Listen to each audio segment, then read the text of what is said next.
And hello, everybody. Welcome back for another episode from Triggering Chaos. This one, we got a special treat for everybody. It's a brand new technical proposition for us. We pit two masterclass games against each other. Yeah, but before we start, heavy spoilers for both Breath of the Wild and Tears of the Kingdom. Yeah, real heavy, because we'll talk a lot about these games, because we both enjoyed them. Second of all, neither one of us hate either game. No. Although we are taking one game is better than the other, I am on Team Breath of the Wild, Soul was on Team Tears of the Kingdom. Mm-hmm. I may have been disappointed in Tears of the Kingdom, but I still would not be upset if Tears of the Kingdom won Game of the Year this year. I think 16 should win it, but wouldn't be upset if Tears of the Kingdom did. That's how I feel about it. Like I said, Zelda is such an important franchise to me that when I nitpick it and sound like I'm mad, I'm still saying it's better than most games. Even my only bad Zelda game, I still think it's better than some companies' bests. This is actually one of the few games I actually do nitpick about. And those about my other game that I always nitpick whenever I see stuff for it, so... Mm-hmm. The fact that we're actually willing to nitpick says a lot about the game and how much it means to us. Mm. So these two are both semi-perfect games. By far, they both fall under the semi-perfect, yes. Yeah, but we kept having little arguments about which we felt did things better. So and we figured, that's where the nitpicking kicked in. Yeah, let's make content out of our arguments. May as well. So, yeah, here's the thing. We left out graphics because, in a sense, that's unfair to Breath of the Wild, in a sense, because it had to work for both the Switch and the Wii U.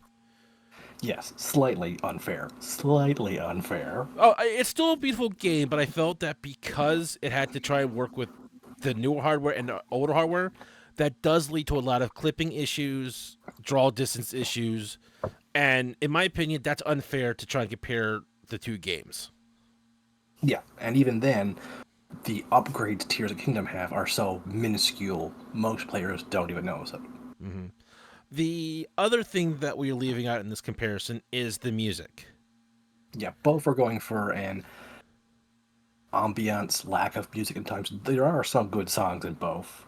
In fact, we will discuss one character that always comes with good music, but that's more his character trait, not an example of how Breath of the Wild's music is better. Indeed. It's more of how I feel Breath of the Wild did character better. So that does leave that both of them are kind of in the same range of music, depending upon your own personal taste. Yeah. It comes in splitting hairs. So we felt that these two topics would not be in the best interest of our presentation. No. Yeah, we don't have enough to say. Besides that, these games are really dang pretty. Mm-hmm. Especially if you find the right spot that really works for you, you can't do anything besides sing praises for the imagery. About the only people I know who don't like the graphics of this duology are those who are extreme graphic snobs. You know, the ones that you can't see every bead of sweat on a character, they're upset. Yeah, look, graphics are nice. I won't lie. I mean, I do like seeing the pretty pixels on the screen. Let's not be denying. But I'll still go back to, say... 8-bit. Yeah. I'll go back and play Final Fantasy 1 and still enjoy it. So... Yeah. Graphics are just a fine garnish to a wonderful meal. Indeed. Now, first off is... let me just load up here. Breath of the Wild. The smash hit that sold 1 million Switches. Yeah, I can't argue that. That is a... Yeah, no. This was originally supposed to be a Wii U title. The Wii U was failing like no one's fucking business. Yeah, unfortunately, it wasn't. There was a lot of back and forth with the Wii U. I enjoyed the console, personally. Yeah, I still think it's a really good console. I think it's underrated, but I'm not going to say it was a masterpiece. But I think the problem was it felt too much like a middle child in all of this. It kind of did. But yeah, Twilight Princess, which was released on 2 consoles, the GameCube and the Wii, Breath of the Wild was released on both. It's actually quite popular on the Wii U for modding purposes. It's easier to mod a Wii U. Yeah. And then we have its sibling, the sequel to it, the Tears of Kingdom, the game that sold another 1 million Switches. Look, I believe these two are the top 2 selling titles for the Switch. with Animal Crossing at number 3. Yeah. Now, before we go any farther, and this is going to be a huge nitpick for anyone that actually knows anything about Zelda lore, we're not taking the timeline of all the other Zeldas into play here. That would be Yes. way too long of a conversation. I keep meaning to sit down and write an episode about debunking the Zelda timeline. Like, I believe it's a timeline. I don't think it's a split timeline no matter It what will Nintendo come up in tells me. conversation, but that has nothing to do with the outcome of No. this thing. So before anyone starts Just as a having head, a timeline war yeah, down there in the comments, yeah. Just to submit where I am, Breath of the Wild and Tears of the Kingdom take place at the end of the timeline. Even the stuff in Tears of the Kingdom that take place thousands of years in the past still takes place at the end of the timeline. look, I'm just Mostly enjoying the because, game. I stopped trying to figure out this timeline ages ago. yeah, if you want my opinion, you can just look up debunking King Raru's being the first Hyrule King. There are lots of YouTube videos on it, and I almost agree with most of them. See, I have my own theory on that one, but that's neither here nor there. Let's move on. Yeah, well, yeah. Either way, I think both of the box art or the logos are simplistic and nice. I like it. And to show that they're together, the sword is in the same place with the Z, Hmm. which is a very nice And touch. the degradation of the sword is similar but different. I just like this slight touch of the in Breath of the Wild, the Silent Princess flower in the Z. I thought that was really pretty when you know what the Silent Princess flower represents. I kind of like the detail with the sword being rusted at near the handle right here at the Z, and down To tell below you that it's the same glow as this. the Zonai stuff. Yes. So let's move on. So first up, we're going to be talking weapons. Now, first of all, I kind of don't really enjoy the weapon breaking. Mm-mm. I mean, Both games, the weapon. Okay, in Tears of the Kingdom, they explained why the weapons are breaking. They didn't do that in Breath of the Wild, which just adds more confusion to me, and I still don't like the weapons breaking. And the number one thing I know people wanted between Breath of the Wild to Tears of the Kingdom is, hey, there are blacksmiths in this world.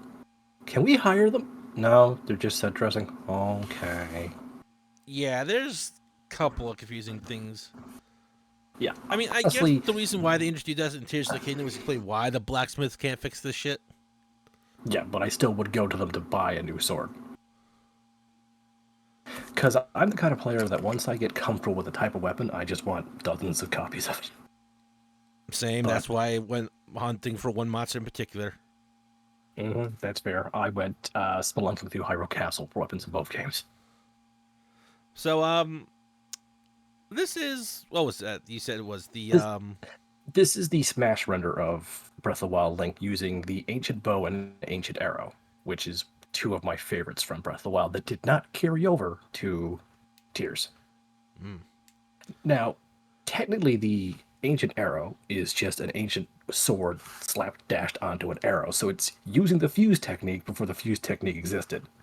And it's supposed to be able to kill anything in one shot. For some reason, that never worked for me, but it still looked cool. And I have a pretty damn good shot. I think I just didn't let the arrow charge long enough. I just always was too fast of a draw. I'll to take hit you on that because I was a headshots. terrible shot in this game. But I don't. Yeah, I think if the game kept track of headshots, I would really wish it would tell me how many good headshots I had. now, first up, we have this little ice beauty. In Tears of the Kingdom, they got rid of this mechanic, but for Breath of the Wild, there were elemental swords, spears, great swords, and arrows. So this is an ice arrow. You can get the same effect in Tears of the Kingdom, but this was just a pure resource. You could actually go farming or collecting just pure ice arrows, not having to worry about, do I want to combine an arrow with an ice fruit to make ice arrows? No, you always had ice arrows. You could just very quickly in your pause menu switch over without having to go, there's my ice chew. It would just be normal arrow, fire arrow, ice arrow. Okay, good, fire. Now we also have So an the example elements of were, the fire sword. yeah, the elements were fire, lightning, and ice. You also had pure bomb arrows, which were just always bomb arrows. You didn't have to combine a bomb flower with it, which made your resource management much easier in Breath of the Wild. You did not have to A, collect 100 different things, B, go through your menu to find the, hey, I need a flame weapon right now. Where are my hot spicy chilies? I know the game would start stacking up the ones used the most, but what if you're really low on those spicy chilies? You want to use them for cooking. Well, then you have to find a substitute through all the menu. It got really annoying really fast in the heat of combat, where I quickly wanted to freeze and then shock something. I could do that like in Breath of the Wild. Fire ice Well, arrow, then switch over to a to be lightning arrow. fair, I just always Or want the simple solution of rip and tear. yeah, we also had the you could also trade guardian parts to make the ancient chain blade. You know, we're gonna find out Doom is related to Zelda somehow. I just know it. Link was his teacher. At least still try to get Have him you working through seen his anger management issues. Have you seen Laura Eckert Link videos? They're amazing. I just say I just don't think even Link has the patience for that. Yeah.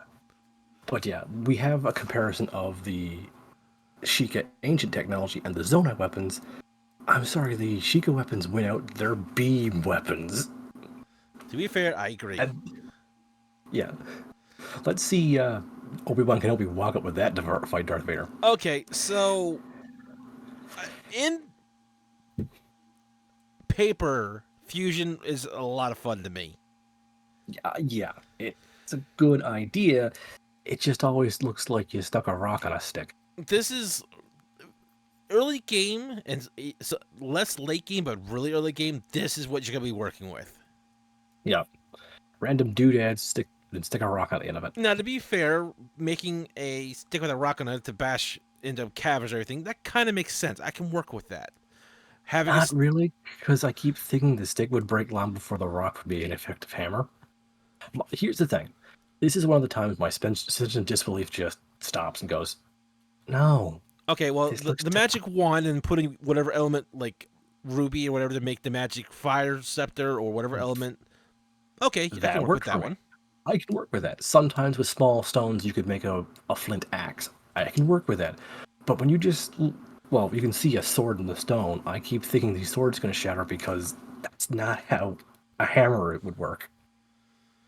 Because they always go on about the degradation of weapons, so I just think they're hollow inside. Yeah, so there are some really good examples of a proper fusion. Mhm. Unfortunately, I couldn't find a proper image. I have one later on. We'll see. Yeah. But Or you can do what I ended up doing most of the time, which is I have a sword, I have a second sword, I can make sword. I will say this, however, I do like the fusion with the arrows Yeah. because While I of complain Why I complained about the quickly going back and forth, there are some upgrades like combining a Keese eye to an arrow gives you a homing arrow. and if it's an elemental Kisai, it's a homing arrow with an elemental attack. I like that. It's just I'm an archer on the fly. I think the other minor complaint I would have is that despite having so much variety, a lot of them do almost the same thing. Like all the And some of Kisais them, are homing attacks. yeah, Um, Meat on a stick really doesn't do much. you can use banana on an arrow to distract clansmen. Really? Yeah, but that's all it does. Because Um, in Breath of the Wild, you could just throw a banana, and if Yiga saw it, he would just stop and eat it. So you can do the same thing with arrows. You can just launch it away to make a distraction. I mean, there are But some combinations I have yet to try because there's just so much, and I save a lot of my materials for making my armor better. yeah, I mean the ultimate stuff is like firing dragon parts, but you want to hoard those to upgrade your armor. Oh God, yes. The only one I really want to farm is the light dragons for recovering my health. Eh, I just use the sunflower for it. Fair point. Now So, this little beauty, is the Sheikah Slate an homage to both the Switch and the Wii U pad? mm-hmm. Doesn't really look too much like them, but I guarantee you've seen some of the phone case of Sheikah Slate. I kind of want one. I kind of want one. At least we're fair on that one. Now the Sheikah Slate comes with a couple of unique abilities. Mm-hmm. For completing a few basic dungeons, as the tutorial dungeons, you are rewarded with several abilities, such as the amazing Stasis ability, which can halt almost anything in game in place. I think Now, only if certain bosses it can't hold. Yeah, for like strong and amazing bosses, you can hold them for like a microsecond. Because that shit ain't working Now, again, I'll tell you that. no, it's not. So sometimes all it's good for is basically just halting a boss where you can just catch your breath for like. But for puzzles, it was so much fun where you could stop like a rolling boulder, walk around the boulder, let the boulder continue rolling, or you can use its secondary ability, which would make the stasis go from "Hey, this is pretty good" to "fucking amazing." Where if you provided enough force to an "I am frozen," you could change its trajectory or make it start flying. I will say this: if you ever look at videos of people doing this, people have done some amazing out of this world shit with this. The first thing I did with it is I knocked down a log and made myself Tao fucking Pai Pai from Dragon Ball. Just flew on a log down Do you on a remember the video I spiral. sent you of the one guy doing a whole bunch of weird shit just to kill a goat? Yep. He also does a whole bunch of videos of how to kill Giga with stasis. Stasis is a comedy gold mine Yes, yes, it is. I will give it that. because you also can cling onto it like a goddamn My only chameleon and go flying complaint on a is that boulder. if you hit it wrong just once, Yeah, it's a bitch to recover from. it is. And it's also a bitch to your weapon's health. So it can be a bit of annoyance when you're trying to aim for just the right spot. You're standing in the Yeah. wrong position, and yeah, that ain't gonna work anymore. The trick to that is using a one arrow to be the finishing attack so you know where you're going to go. Yeah, good point, but still, That's the trick. Stasis is just fun, though. It's very good at setting up crazy contraptions. It's not fast, though. no. But it is a lot of fun with Yigas. Yes, I it is. can't get. Yeah, yeah. If The you ever next, get a moment, just go look at videos of Stasis and Yigas. I yeah. promise you won't be disappointed. Nope, you won't. The only thing more So the next satisfying ability, is getting rid of the coral things. yes. So our next ability that Sheikah Slate gave us, Bombs. infinite bombs. You could summon a bomb that was square, so it wouldn't roll, or a bomb you could kind of bowling ball it. You can have both bombs active and explode one after another, or make them both explode. This allowed you to basically have infinite chance to go mining. Yeah, I kind of miss I this. I miss won't lie. I miss it so much.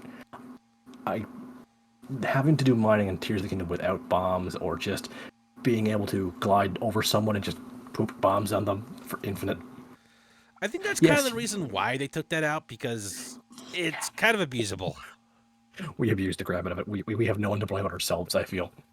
So, Like I don't hate bomb floors. Sometimes it's nice to have more than two bombs, but it was also nice to have two bombs forever.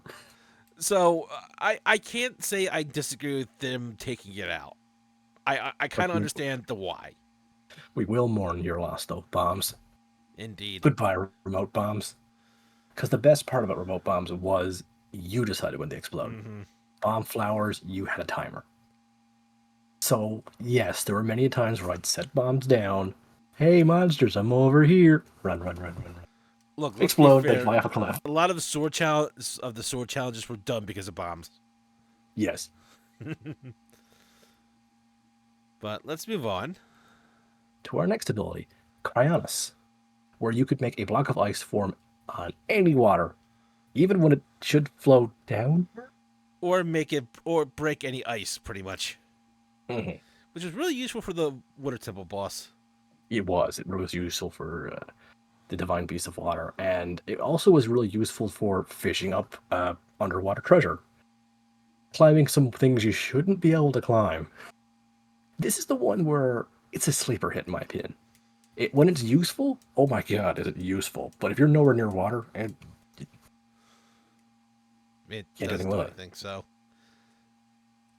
it's more situational than anything. In my It's the most situational of all Link's abilities. Like I said, it's a sleeper hit. When it's good, you the puzzles they did with it are amazing, in my opinion. I mean, I like being able to make the platforms to get across, just to not have to deal with anything in the water. Yeah, you save your stamina rather than have to swim everywhere. Mm-hmm. I just wish you could do it while you're swimming, so you can just force yourself onto dry land for a few seconds. Yeah, that kind of bothers me why you never could. Yeah, yeah. But let's move on. Mm. to the weakest, in my opinion, of the abilities. Magnesis, where you could move any magnetic item. This is great for picking up giant metal platforms, giant metal boxes. You noticing a theme with this? Yeah. Now, it does, because you only move magnetic things, when you decide to drop something on an enemy, it's usually quite heavier than what other things can drop on heads. So, and that's about it. Yeah, basically if it's metal, you can move it. That's it. That's it. Could you rotate it? Yes, Okay. but not that well. Not that it was not very easy to rotate shit like you can with the later ability. Because you Okay. technically would have to drop it and grab it again from a different angle. That's how you rotate it. Ah. What did I? And the last Ah. of the slate abilities, using the amiibo of Twilight Princess's Midna and Wolflink, you could summon Wolflink. Indeed. If you played enough of the Wii U version of Twilight Princess, you can give him more hearts. I missed this. Yeah, he could A, help you in combat, B, help you find shit, C, he made Hyrule way less lonely your first time playing. I just like having a dog. I just like the idea that Link decided to travel to the future to help himself. God damn, my future self's gonna need all the help he can get. Yeah. For Tears of the Kingdom, if you use the Wolf Link amiibo, you just get a lot of meat. I'd rather have the wolf. Some people joke that you're eating the Wolf Link, and more accurately, he's just giving you food because he's like, I don't want to fucking deal here. Now, here, take my lunch and go away. But yeah, it was just really nice to have. Plus, as Twilight Princess is both of our favorite Zelda game. Yeah, the Any- references was nice. Plus, as Yeah. he still got the shackle. I don't understand that, but It's just there for design. But yeah, he was really useful for almost everyone's beginner run of And even if he Breath just of the had 3 Wild. hearts, he was still useful. Yeah, because he would notice enemies sometimes before you would. Sometimes he'd start a fight before you wanted to, but generally he was keeping you safe. Mm-hmm. Now, we have a very similar ability, but they come from a different source in Tears of the Kingdom. Mm-hmm. Link got a new arm. New arm, who dis? And it's kind of glowy, too. While I love the Sheikah's like, this still looks cool. My only complaint is it looks weird with some armors. Yeah, I feel it works weird with some armors that it really should work with. Some of the Zonai stuff don't work well with it. Yeah. I mean, Yeah, some armors it works well with. I think the mountain climbing gear it looks really cool with. I love the idea of it, but like I said, when I put on like the leather Hyrule armor, Yeah, it really does not look right. mostly because he never puts a sleeve over it. It feels weird. Like if you wear some That's sets of exactly what it armor, is. Like I can understand him not wearing the glove because of the metal bracers and everything like that, yeah. but you can put the sleeve down, buddy. One of my favorite sets of armor is one of the weakest. It's just literally a Hyrule suit of armor, and one arm has armor, the other one doesn't. Yeah. Hmm. I mean, at least it's not his sword arm. That is his sword arm. He's right-handed Oh again. yeah, I forgot. I miss he's left-handed. Yeah, I'm so used to being left-handed too. That's my immediate first thought. Yep. But he's got Ultra Hand, which is a reference to one of Nintendo's old toys, the Ultra Hand, which is one of those extendo hand things. This is 1,000 times better than Magnesis. Mm-hmm. If Now- it's light enough, Link can pick it up. And by light enough, we mean some crazy heavy shit he can pick up. Yeah, and you could stick 2 objects together to make like you could take 2 pieces of like this wooden slab he's took and make a longer ramp to go longer distances. You can put wheels on a cart to make the cart, work again. And if you hold can- the R button, you could easier swoop it around, rotate it, and find a Flip it. better position for what you originally had. A lot easier, in my opinion. My only problem is it's so hard to make things symmetrical. Because where Yeah, it was to stick you really have to together work is with it not on that one. I give is that one, not but very consistent. It has a sister ability which lets you save things you've made, so you can quickly remake things, either by using the materials in surrounding or by using materials in your own inventory, which I I like. kind of appreciated. If you build something and you like it, you don't have to make the same bridge every time. You can have the game just make the bridge and then you put it in place. Or you made a vehicle, you could make it once and then put it in place. Mhm. Now, the next one is kind of like Stasis. It had its uses, but it was less combat use. Far less Yeah, combat it's use. rewind. Rewind lets you any inanimate object that was in motion, you can rewind its previous motion. Now, this was great from getting from point A to point B. Yeah, if let's say a piece of island fell from the sky, you could climb on piece of island and rewind it and fly back up to the sky. Handy. Or if a Let's say boat you or a piece of craft was going down a river, you could hop on and have it go back up the river. or you fumbled and dropped a piece while you were building, you can rewind it so it flies back up to you so you can work again with it. So it's very more puzzle based or Mhm. getting around Yeah, based, less combat than the Stasis was. yes. The puzzles with it were a bit better than Stasis puzzles because Stasis puzzles often had you have to be get the angle just right, Yeah, I think that's which why I could just be didn't what really drove me up about Stasis. Like I love the concept, yes, but the 3D environment kind of worked against it for me on that one. yeah. Whereas Rewind, well, what if an enemy rolled a boulder down you? Okay, that happens once every like 9 hours. I mean, it's useful, it's handy, it's fun to watch their own trap blow up on them, but that's not a combat ability you can do every time. No, but You it can't was like far more you useful can't for getting around.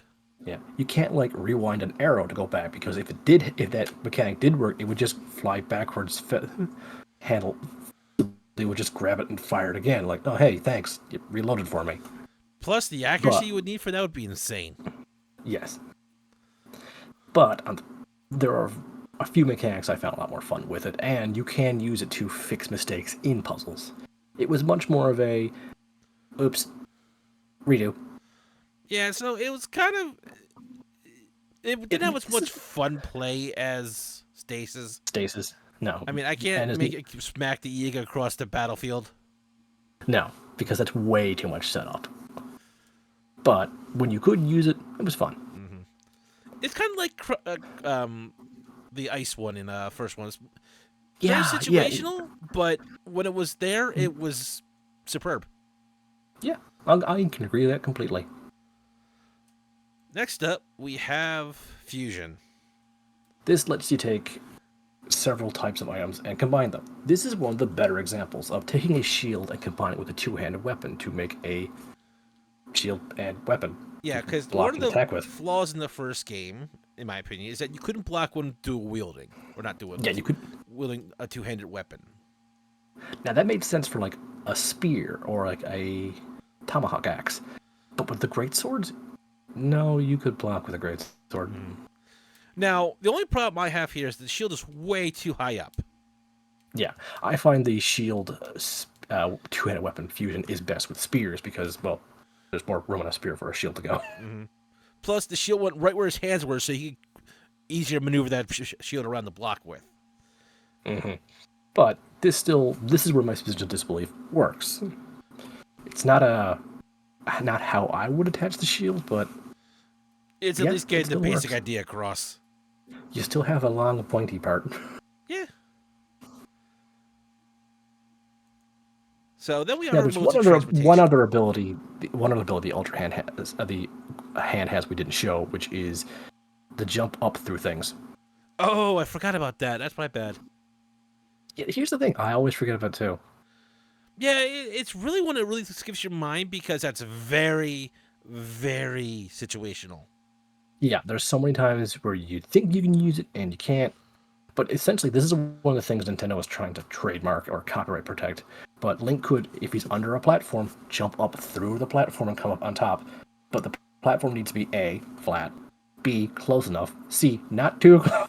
It's just not great. It's basically them trying to take a later ability from Breath of the Wild and make it more situational.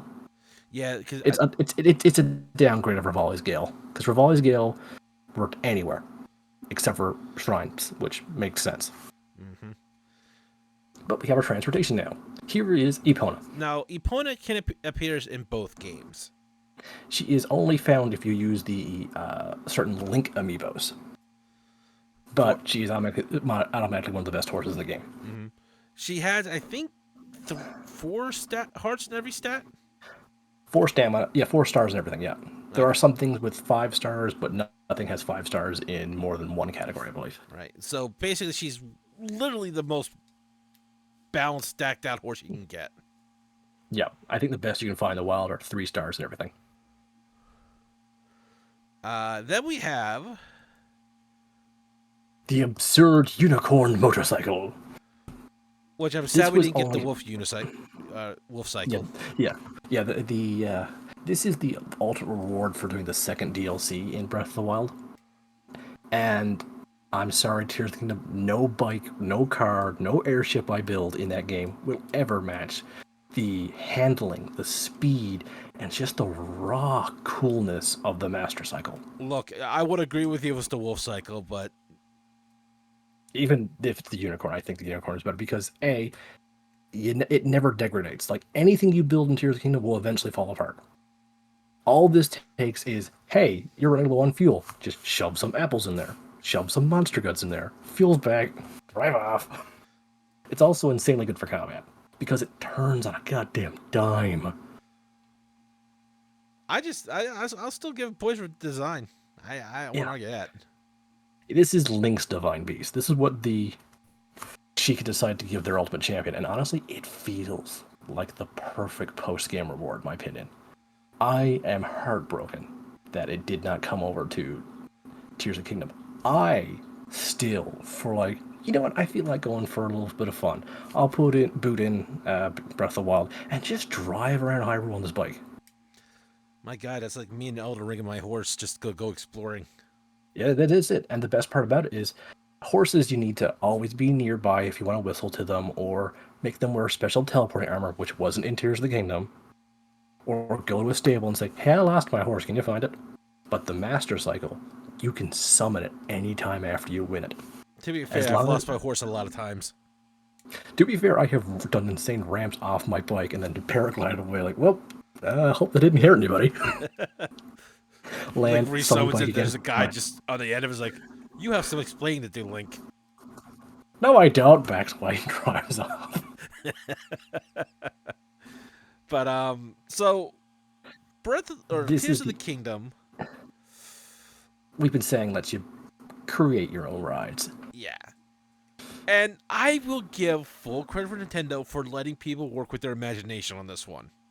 Oh yeah, like while I don't think anything you build will be as cool as the Master Cycle, I have seen people make fucking Gundams. Yeah, I mean, there is so you're really held back by your imagination and the tools that you have. And your patience. Yeah. So you can make anything from like shifting sand cards to Sand, cars to water. this.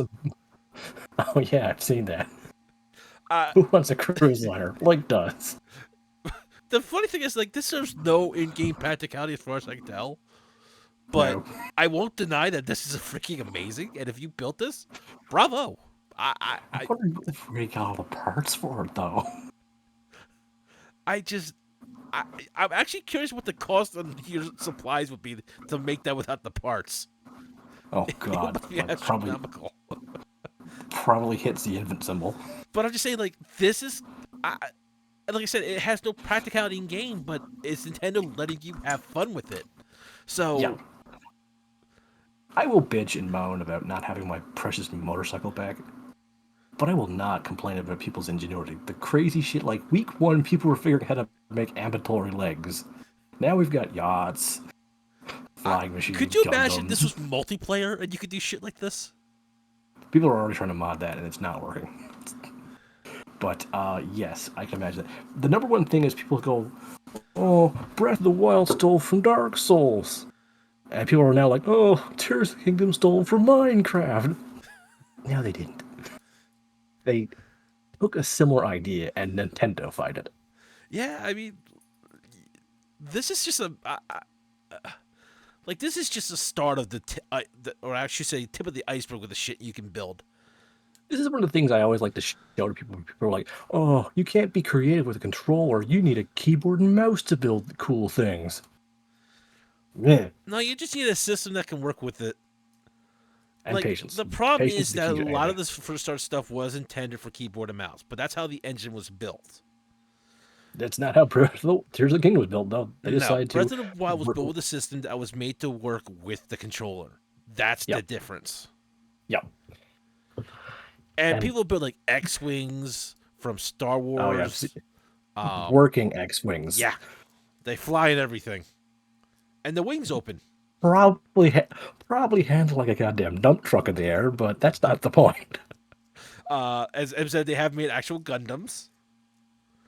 Hmm. There is one build which I will not show because I'm not trying to get this canceled. Oh yeah. Hmm. Yeah. Um, And the the number one thing people tend to build are Korok torture devices. yes. That's all we're saying about that. That's all we're saying. Look, all I'm saying is I'm still waiting for that barbecue to start. But this is where I really enjoyed it because Yeah. I enjoyed building my solution and working with it. I didn't enjoy building my solutions. I just kind of prefer testing my metal against things. So whenever the game basically forced me to build something, I was not that happy. But whenever the game said, "All right, here's a combat challenge," And I won't deny that combat challenge. But there's something really satisfying when I built um a plow with software spikes in problem. the front and I just drove into the enemies to solve my problems. It's like I am not dealing with your shit today. Why do I hear the song? We got a great big convoy whenever you start building things to run over guys. I mean, there's a reason why I collected like 20 different spears and just stuck them to the front of it. Meanwhile, while Soul's building this monster contraption, I'm either stealthing my way through things and just stabbing guys, or like, fuck it, I'm putting on my barbarian armor and just running and screaming.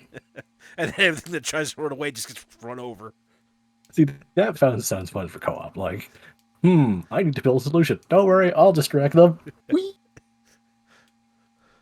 Or if I don't feel like doing either of those, I'll just climb somewhere like a goddamn gecko and just go snipe, snipe, I'm pretty sure snipe. someone is close to actually building an actual transformer in this game. Not be surprised. I The will have question to look is, it up later because that sounds amazing. are they going for Optimus Prime or Megatron first? Because I've seen someone build a giant gun. Yes. All right. So another thing that is similar in both games and yet very different also Yeah. is Both the shrine games system. have, yeah. Rather than have great big singular dungeons you do every few hours, both games decide to go for hundreds, and we do mean hundreds, of tiny miniature shrines, which are usually a puzzle or two, usually a variation of the same solution, that you do to receive a single reward. Collect 4 of these rewards, you can either increase Link's hearts or his stamina. And I was this not is a big another. fan of the stamina system. I am not crazy about it. I understand it. I don't hate it. I would prefer it not being there. As I was telling M, I think my biggest critique of the stamina system was once you really start gathering materials, there's really no point to the stamina system because you'll just use food to replenish it in an instant. Hmm. I get it for people who prefer like no upgrade runs, having to work with that with also no food runs. I've seen that. Yeah, fair enough. I mean, I I may won't love my besmirch some of challenge, their but challenge. I'm just saying, I no thanks. yeah. But yeah, the Sheikah shrines, which were the first ones, obviously, to the Breath of the Wild, I think were perfection. There's a few shrines where I just scream at, see anything that involved us having to move gyroscopes in order Oh to get a my god, the ball down a gyroscope hole. was a Like, I love gyro aiming. I love gyro aiming. I hate having to use the Wii U or the Switch as an actual thing to.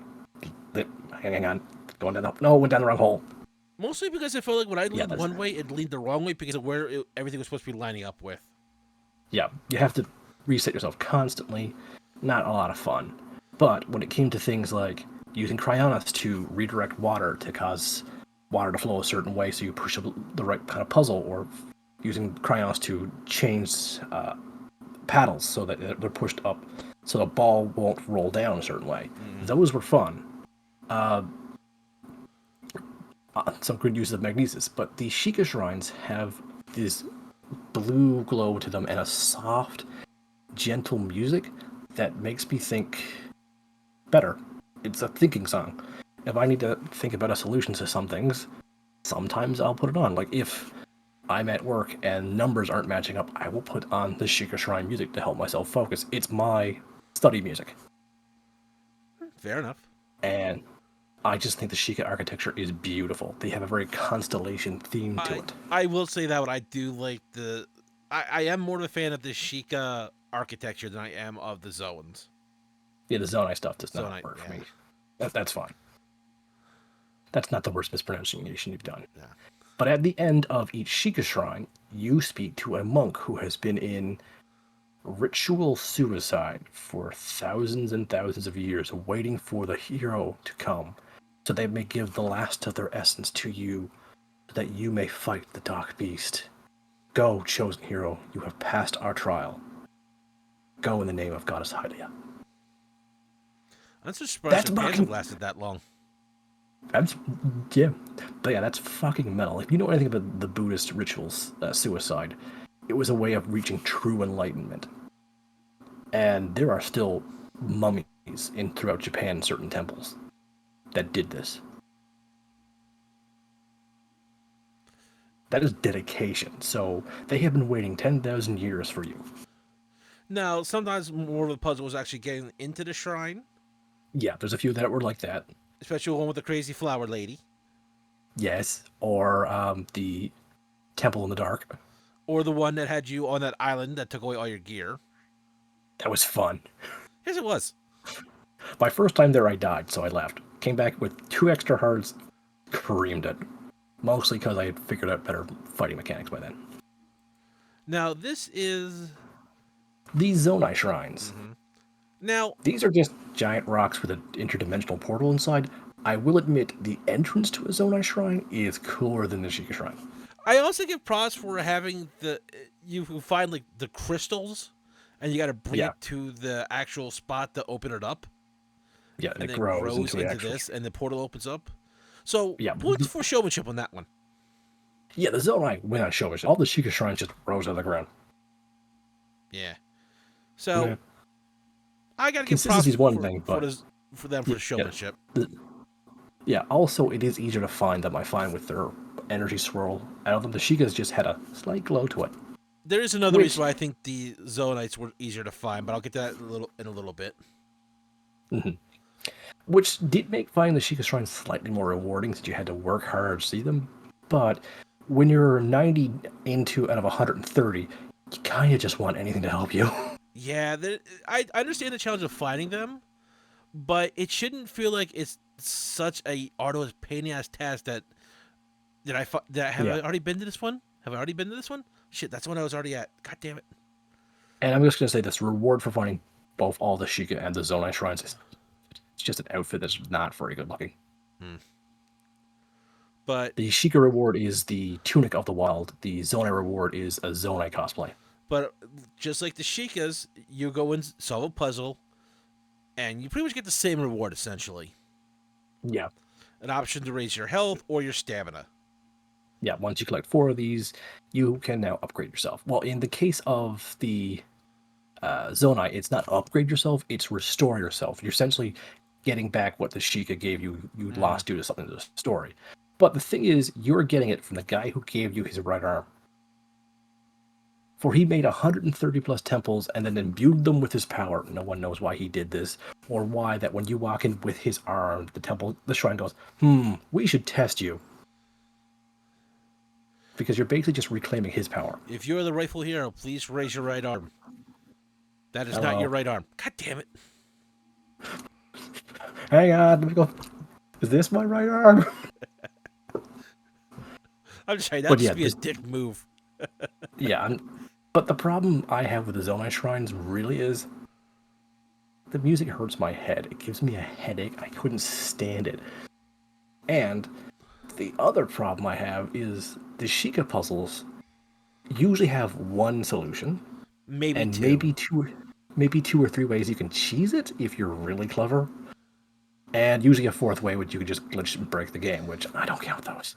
The Now, Zonai, however, I find have usually either one really complicated solution or 100 small ones, and either way, it always felt like I was just throwing Link at the wall until he fit through the hole.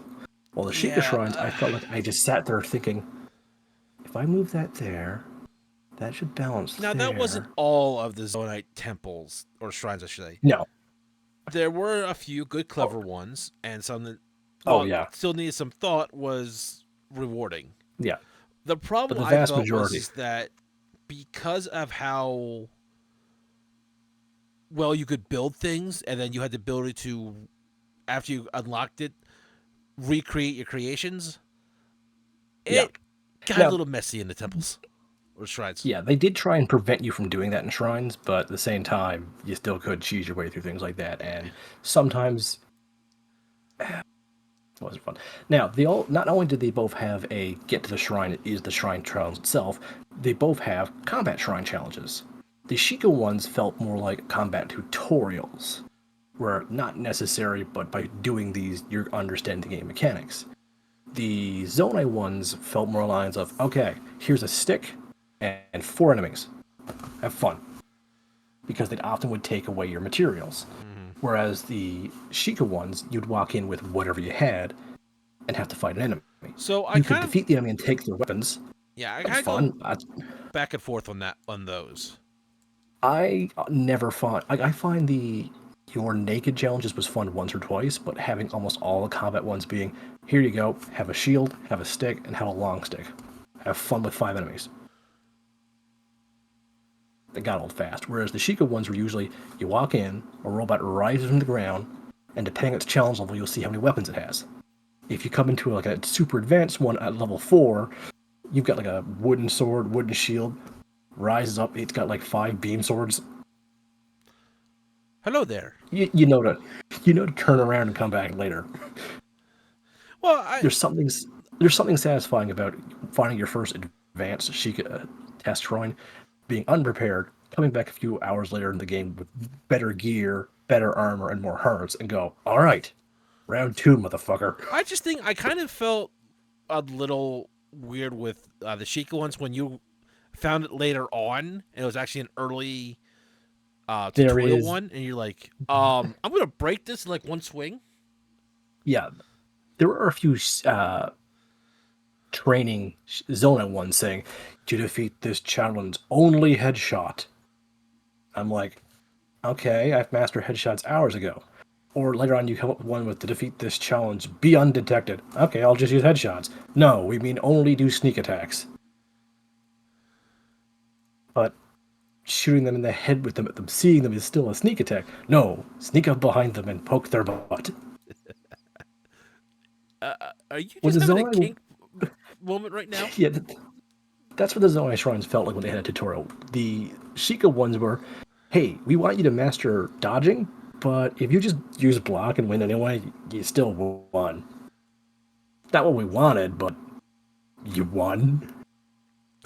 It feels more along the lines of the Sheikah, like, we think this would help you in defeating Get. Okay, no, you didn't need our help at all. All right, you're the one who's going to get Gandalf. We're not going to backseat game. I think that they kind of just went in too far of separate ideas on that one. I think there should have been a Yeah, compromise with it, but yeah. I I feel like the Sheikah style itself is much more opening.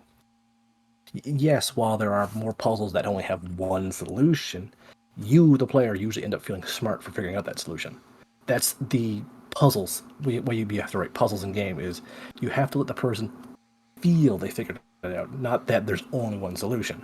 When you give people too many solutions, they're going to feel like an idiot because they've got so many options, and the option they're going for may not even be close to it. on that note, though, that just because there's only one solution, but there's so many workarounds with it, you can feel you can still accomplish it your way with Yeah, Tears of the Kingdom. So I yeah. kind of see the benefits of both. I unfortunately feel like Tears of the Kingdom did not have enough of those well-designed shrines. It's more I find a problem of, and don't take it too wrong, the process of thinking. You're looking Mhm. for the solution to the puzzle. Yeah, The other view is like, how do I want to go about the solution? It yeah, sounds the same, but but it's not. there's a different criteria between the two. Hmm.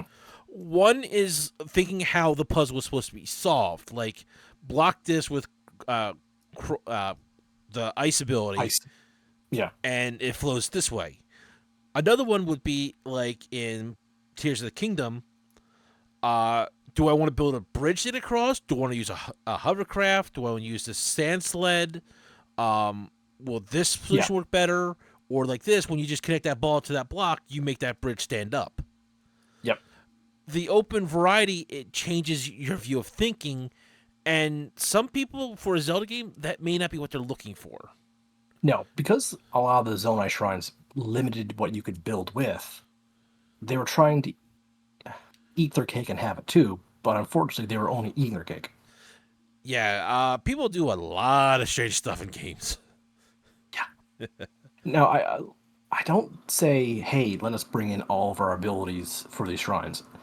No, because then everyone will just solve everything with the exact same hovercraft. Yeah, there is one like the best hovercraft vehicle in the game supposedly. Yeah. I've used it. Now, I've gotten great results out of it. I've used it and I didn't get it quite built right, so I just kind of have leveling spinning in place. Yeah. But that just lends some credit to the game that if you work on it and you build it to your specifications and it works Yeah. for you. Link quickly will able to solve everything with two fans and a steering wheel. Eh. Whereas I much prefer the whole unlocking a room. I prefer the you have all the parts right here. There's only one solution. Figure it out. And I like the Sheikah shrines. There are many Sheikah shrines where I spent a good hour banging my head against the wall trying to figure out this puzzle. But once I did, bingo. Meanwhile, there are Zonai shrines where I'm banging my head against the wall for an hour, figure it out, and I leave the room feeling completely unsatisfied because I'm like, that was the solution? That was the solution. Thanks. Don't get me wrong, there are a handful of Sheikah shrines that I frigging hate that are not gyro based. Mm. So I think this really shows, like I said, the difference between solving the puzzle and creating your solution for the puzzle. Yeah, I won't say either one is right or wrong because it's per yeah, person, honestly, your yeah, own opinion of it. But it shows the differences in thinking process for it. yeah. So let's continue on. The characters. This is pretty much everyone's favorite character from Breath of the Wild. This is Cass. He's a wandering bard. Mm-hmm. Oftentimes, you will find him out about in the wilds of Hyrule playing his accordion, which is one of the few times there's music in the game. And while we weren't going to bring up music, we're bringing up music with Cass because he's a bard. Mm-hmm. Hearing him play a tune and then sing a verse to you to solve a puzzle is his character. He is a student of Ashika. He knows of several shrines. He will give you hints to shrines. Solve his puzzle, you get to the shrine. Most of these times, solving his puzzle just gives you the shrine reward, but a few of them, you have a further shrine puzzle to do. Mm-hmm. So, which I kind of like that. And he's also responsible for helping you get the bike, so yeah. He's also got like what, $7? Yeah. But he is honor bound to help champion find their mission. But as soon as you get him all the challenges he's supposed to do done, he flies home. Like he's like, oh shit, I'm free. Wife and kids, here I come.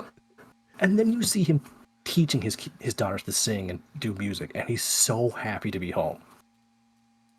Like he was doing his master's last wish of helping you, but his real wish was to be home with his family.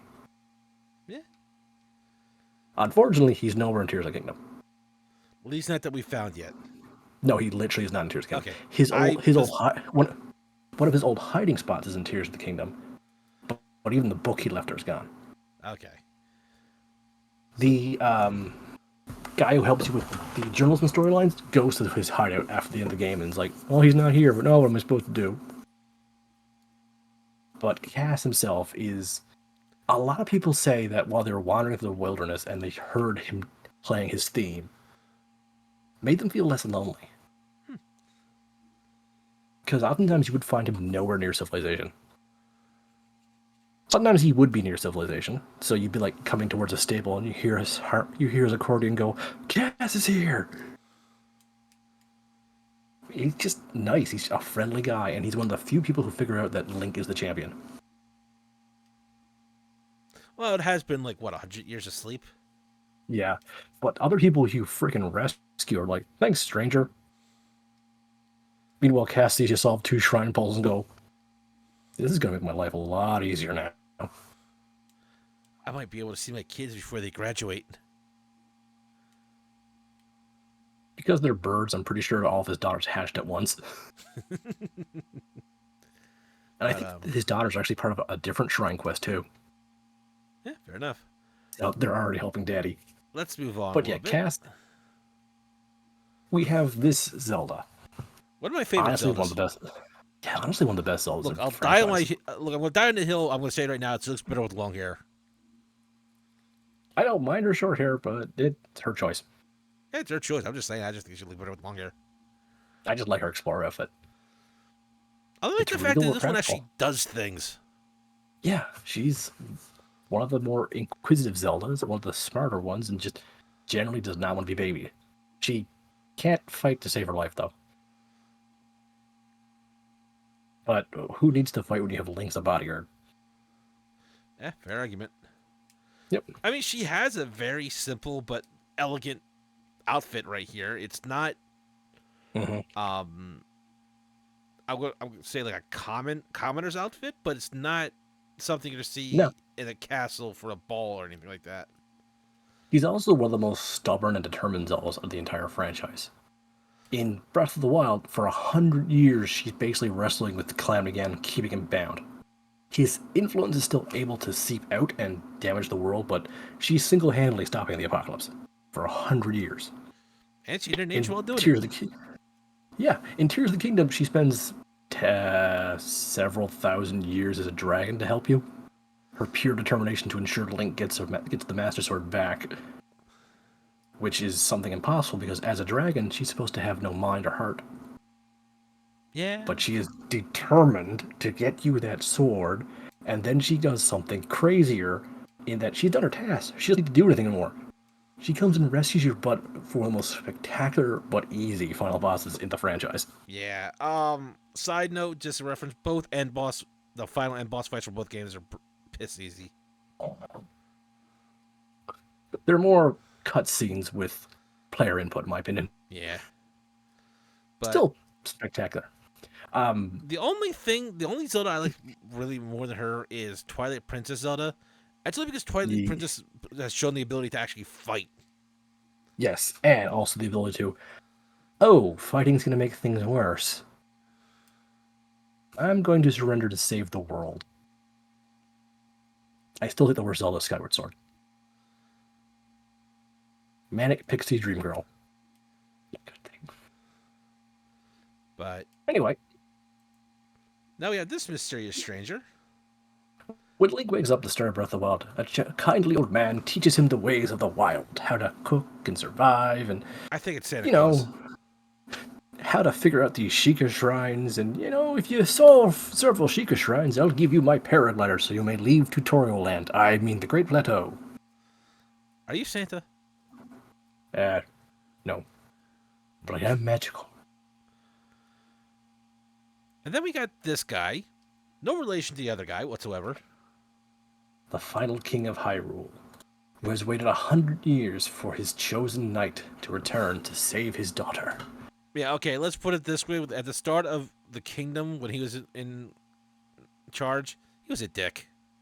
He was a dick, but he meant well. I mean, he literally knew in a couple days or a couple years, the end of the world's gonna happen. All right, people, let's get prepared. Zelda, you have one task. Do that task.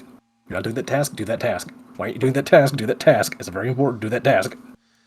Well, it wasn't so much like she wasn't trying to do the task. It was just She things weren't couldn't. happening. But he just kept saying, "Do the thing. Do the thing." But as soon as he realizes that, oops, he then lingers on 100 years as a ghost. In fact, you can visit his grave at any time. And in Tears of the Kingdom, there's a sword waiting for you there, meaning his ghost came back to give you a pretty badass sword. So that's where that sword came from. It's a royal claymore because when he was in combat, he used a two-handed sword one-handed. This is one of the few times we see the King of Hyrule in the franchise, and this is one of the more epic ones. Sure, he's not going to win Father of the Year, but he is probably going to win King of the Year. Look, if he had at Sometimes, least tried to offer Zelda some encouraging words throughout any of the flashbacks we got, I probably wouldn't be as disinterested in him yeah, as I no, am. no. Like I said, he's a damn good king, damn good fighter, but that doesn't make him a good father in the slightest. No, I mean he's not the worst father by far. We have seen a God, lot no. worse. You see in his own personal journals how much he loves his daughter and how much he misses his wife, but he also realizes that, the apocalypse is knocking on his door and it's going to stop knocking and just burst in. Yeah. So I give him some breathing space on that, but at the same time, it's like a few encouraging words might go a long way, buddy. Yeah. Although the smartest thing he does is assign Link as Zelda's personal guardian. Yeah. I think the other thing might Like, help is like actually listen to her. yeah, Like, really should. but Yeah. it is what it is. Still, Like, he does his best to make up for it after his death.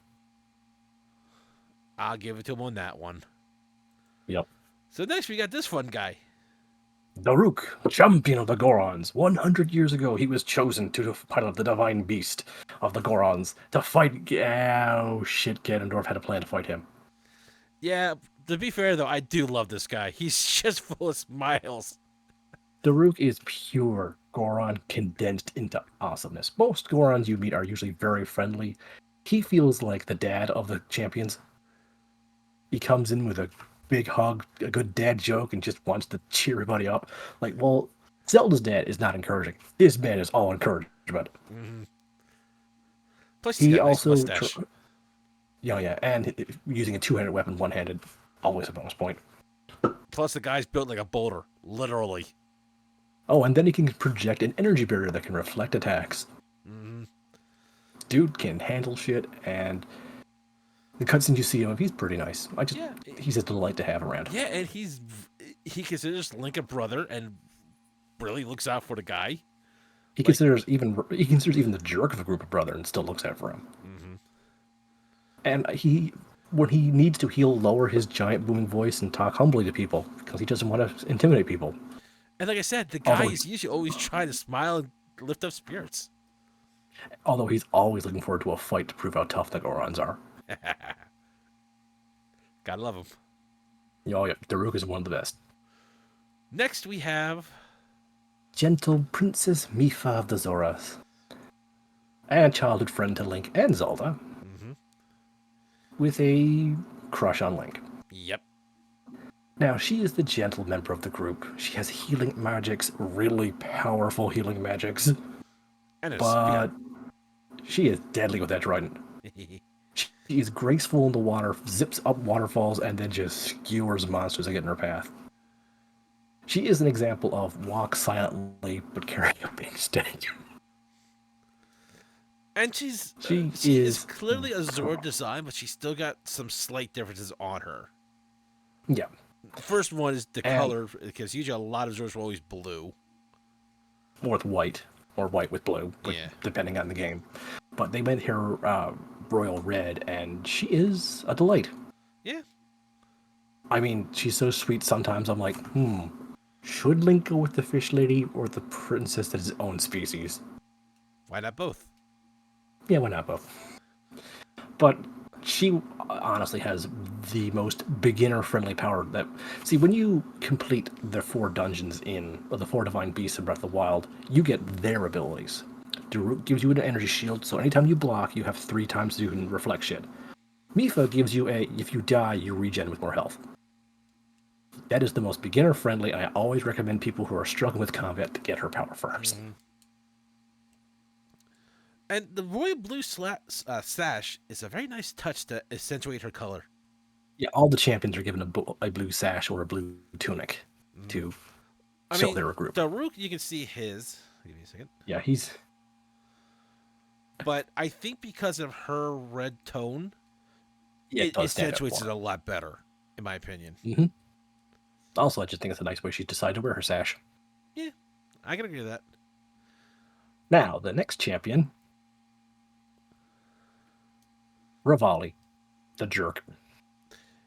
He has a fierce determination to show off. Yep. He's a Rito, which let's not begin the whole Zora evolved into Rito, so why are they both Zora and Look, I'm Rito? sorry, I still don't like that. It's magic. I don't have to explain it. It's the only explanation people give me. Anyway, Revali is a master of both his speed flying and shooting. He can control the winds, and the power he gives you is an updraft. Oh, that doesn't seem. Oh my fucking god! You can scale mountains almost instantaneously. Yeah, to be fair, I still haven't gotten his yet. I look, I'm acrophobic. I really don't like doing it the wind temple in this one. Yeah, no, I don't understand that. He is one of my favorite powers, but God, did you want to punch him in the back of the head?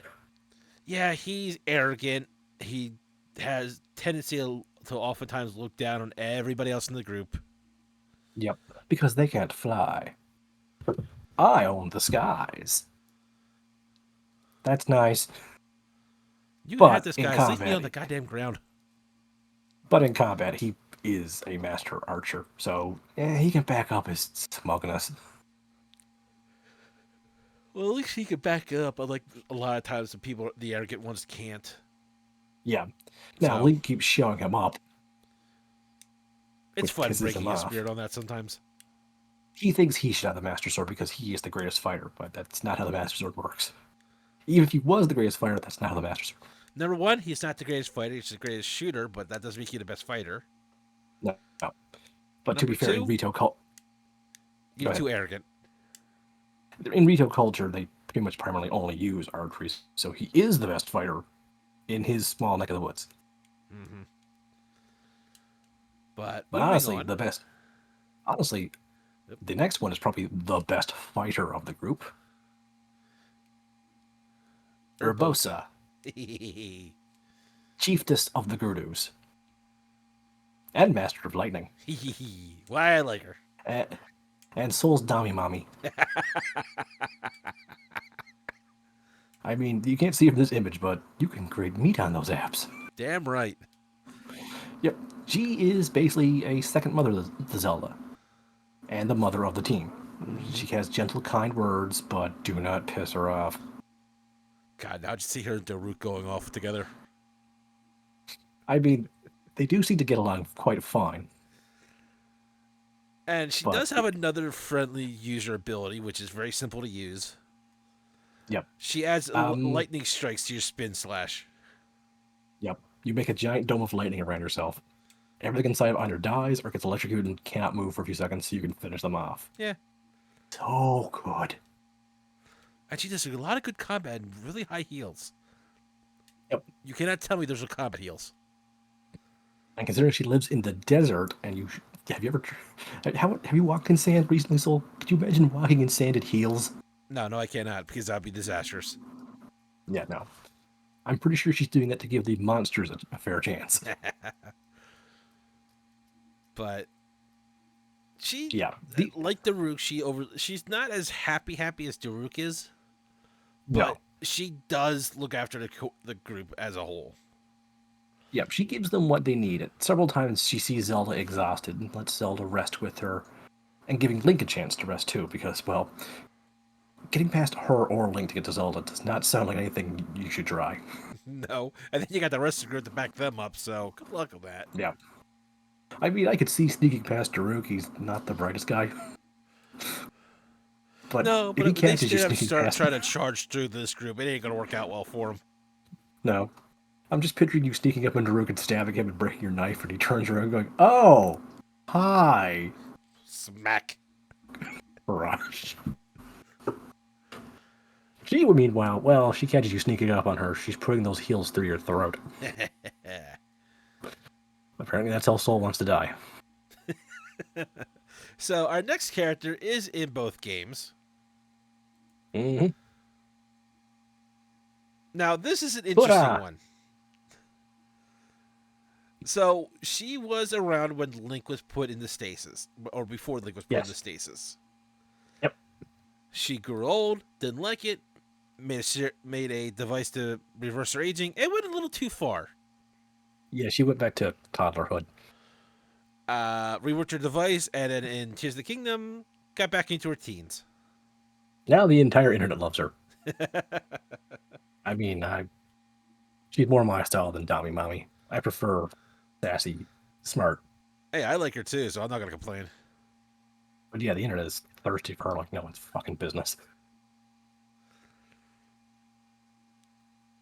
I have some questions Still, about that for some people, but I think it's better I don't get answers. yeah, fair enough. Still, regardless, she is a delight and basically your mission hub for Tears of the Kingdom. But in Breath of the Wild, she's just a side character you can go to for upgrades for your Sheikah Slate. Mm-hmm. Isn't her place also where you trade in the pieces for No, that's Robbie's, Okay, that was Robbie. Okay, who may or may not be named after Robin Williams. but Because Robin Williams was a fan of the Zelda games. He might be in Breath of the Wild 3 times. huh, Satoru Iwata is also in Breath of the Wild twice and kind of in Tears of the Kingdom once. the more you know.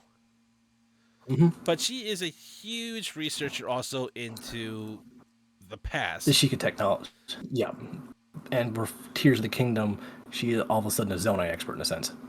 Yeah, it's kind of weird on that one, so we'll discuss That's that one of a my little biggest bit problems. farther along Yeah. because that But leads to a lot of questions Pura once we get to another discussion. is generally a delight. She has a very positive energy to her, which is just nice to have in apocalyptic Plus, settings. she's pragmatic, which is Yes. a nice touch for some things. Yep. She's not pessimistic, but she does try and look on things as they come. I love the little spikes on her glasses to represent the Sheikah third eyes. Mm-hmm. That was a nice touch, I think. Yep. I was waiting for him to have like sun to come down, dangle down here, but I was like, that'd probably be too much of an annoyance. That'd be too much of a noise, yeah.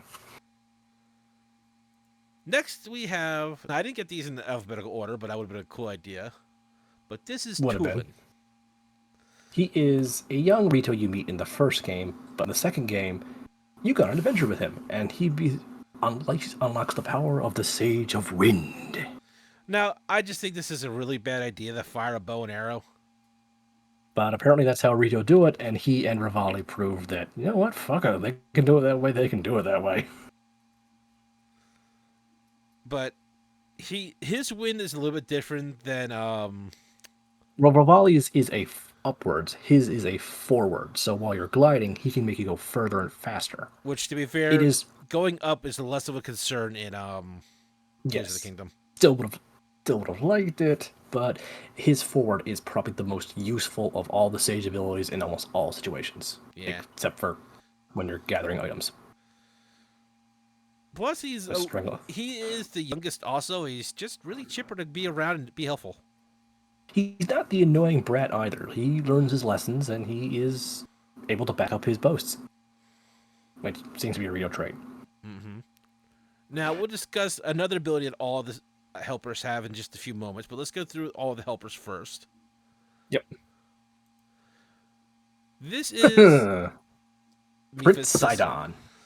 or brother. Yep. Yeah. Yeah, this is Mipha's little brother, Sidon, the current prince, and thanks to this Tears of the Kingdom, the king of the Zora.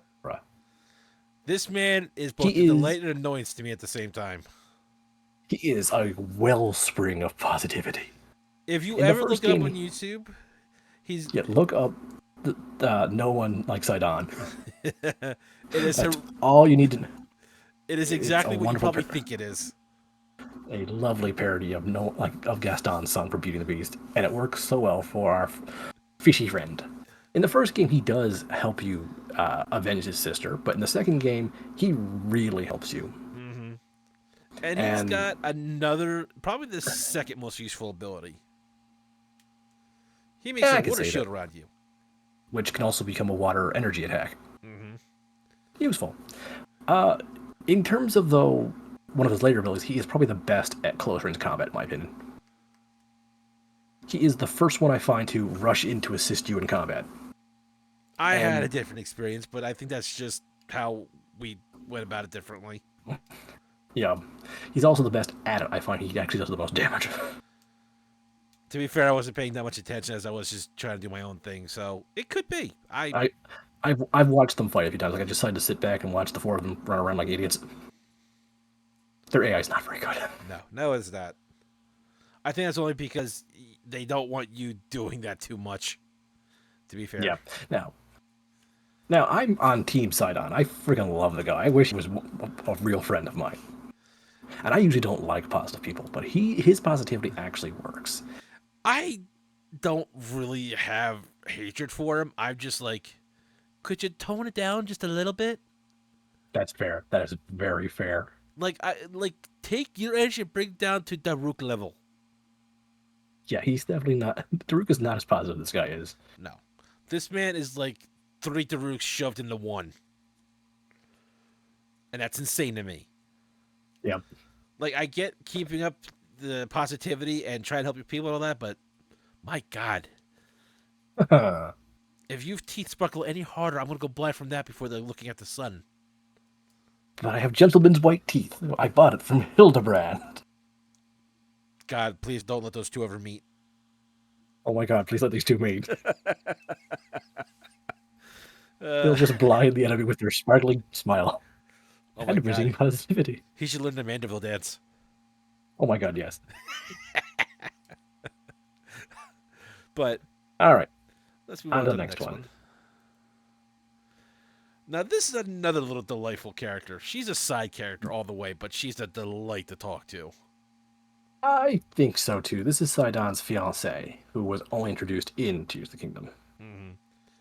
And she can really pull his ass out of his head out of his ass when he's doing Hmm. the right thing, but at the same time, it's not going to solve the problem. No. So, Sidon had issues about losing his sister and not being able to help her, and he's Hmm. afraid of losing more people. And he is the crown prince, so his lovely wife, Yona, is able to snap him out of it. Mm-hmm. They were childhood friends. She went away for a while, came back as his fiance, and she is not only supportive to him, she is supportive to her future people and supportive to Link. Mm-hmm. I think Not one of the things. overwhelmingly positive, but she is still positive enough to Mm-hmm. help people out. And not afraid to call us down for his shit. Yeah, I think one of the other things I really like about both Breath of the Wild and Tears of the Kingdom is that there's a lot more variety design for the Zora people, Yeah, besides just overall size. there's a few more designs for Gorons as well, and the Rito have a lot of designs too, which I liked. I mean, Cass is a goddamn parrot. Mm-hmm. And the Well, everyone variety of else looks like, feather colors and everything like that. But it yeah, really shown a lot more with the Zora, I find, in these two games, yeah. because the different head She has like a shapes, manta ray. Yeah, she's got a manta ray for a head, while mm-hmm. Sidon has a shark for a head. The different colors now instead of just like the white or the blue or the white and Hmm. blue, they're using green and other vibrant colors that a lot of fish have. So Yep. I do appreciate that for this. Now, not Yep. every Zora is going to look so different, but it's a nice touch to at least have some of the port ones be so different. So, and like Em said, she is cheerful, but she's not delusional. So I give her full props and everything.